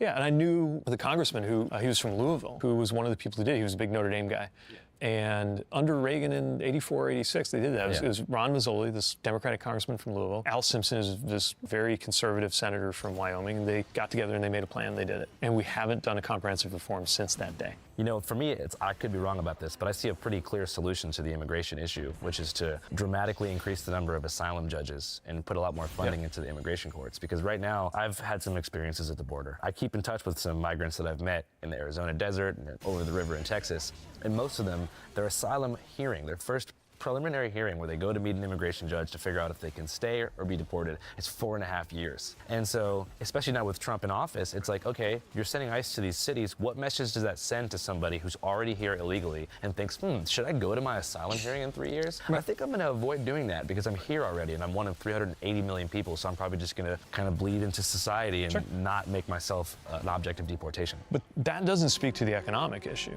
which is a whole American economy almost designed to need more labor than we're able to supply. And one thing that I want to say too is that there's a notion that Americans wouldn't ever want to do farm labor. You know, they say only immigrants would want to do these jobs. No, only immigrants would do those jobs for that amount of money. Yeah. I'm sure that if it was affordable, there would be tons of Americans, especially in the inner cities, who are like, I can move to the Central Valley of California and make $20 an hour picking artichokes, or I don't know how you actually extract artichokes from the ground, but doing whatever you have to do to get artichokes onto plates from the farm. People would do it. Yeah. It's the fact that they're being paid almost nothing. Yeah. No, I mean, the whole thing about Americans is a willingness to do hard work for good money. Yeah. Right? I think you're right. If the good money isn't there, that's when things start to change. Mm-hmm. So would you ever run for president again? I don't know. I mean, I did once, so obviously, it's crossed my mind. But it's not like I'm somebody whose life will never be complete unless I run for president again. What I'm trying to figure out is, like, how do I make myself useful? And there's a lot of ways to do that. But what I'm doing right now is making the case for the values and the ideas, and in some cases, leaders that I believe in. I'm going to do a lot of that going into the midterms, and writing about what I see happening in the world and speaking out about it, because I know that that's worth doing no matter what. Who's on your current Mount Rushmore of leaders that you think on the progressive side of the aisle that you think could lead us to victory? Mount Rushmore? Controversial thing.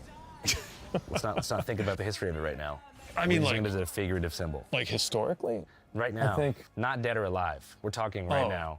Mount Rushmore. That's kind of twisted to put anybody who's alive on Mount Rushmore, but it's a thought experiment. Okay. We're not building anything.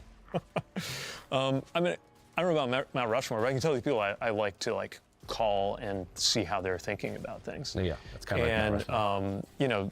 A lot of it is people who are my generation who are thinking about things a little bit differently. Senators in my generation, people like Andy Kim, who's new in the Senate from New Jersey, or Alyssa Slotkin, who's my senator right now in Michigan, who I think just have a different, they're not captive to the we're doing it this way because we've always done it this way kind of mentality. I would put John Ossoff in that bucket too, in Georgia. I think there are a lot of people who people probably haven't heard of as much because they're considered more junior in the House, but are really just thinking with a level of firepower and originality. Some of them are more moderate, some of them are more left, but from Jake Auchincloss in Massachusetts to Marie Gluesenkamp-Perez in the West to Sarah McBride in Delaware, they're thinking at a level that I think has the kind of imagination that we need. And then a lot of the best progressive leaders, I think, are mayors who get very little national attention, except when something goes wrong in their city, but are doing remarkable work. Mike Johnson in Denver has come as close as any big city mayor has ever come to just figuring out housing. I'm not saying it's a perfect solution, and but decriminalize psilocybin mushrooms. Okay, I didn't know that, but good to know. Brendan Scott from Baltimore is doing great too. Yeah, I worked with him a lot, especially when the bridge collapsed a couple years ago. And yeah, they've driven violent crime down in Baltimore. They're doing a lot to get the city to a new and better place. What have they done to create that great result? Well, each city is different and each story is different because it has to be very place-based. But a few things that we know work. I mean, one, again, is to have compassion, not let compassion take you all the way through to just anything goes. It's things like housing first, which is the idea that sometimes it doesn't work to say we're not going to get you shelter until you're clean, because the reason you're not clean has something to do with you not having shelter, breaking the cycle. It has to do with finding a way to build up the legitimacy of law enforcement, recognizing the problems that have come with historically, at the hands of law enforcement through the generations, and also recognizing that, if we do not make it possible for police to successfully do their job, we are not safe, and we have to support that work, and also not expect them to be the mental health provider of first resort, right? That's another thing that I think Mamdani's talked about here that's really important, is the relevance of making sure you send in somebody who's qualified to help on mental health when there is a crisis. I think they've done a lot of work on the economic front to recognize, okay, some things are federal policy, but local leadership has a responsibility to make sure this place is livable. That's where clearing out some of the barriers to getting housing built.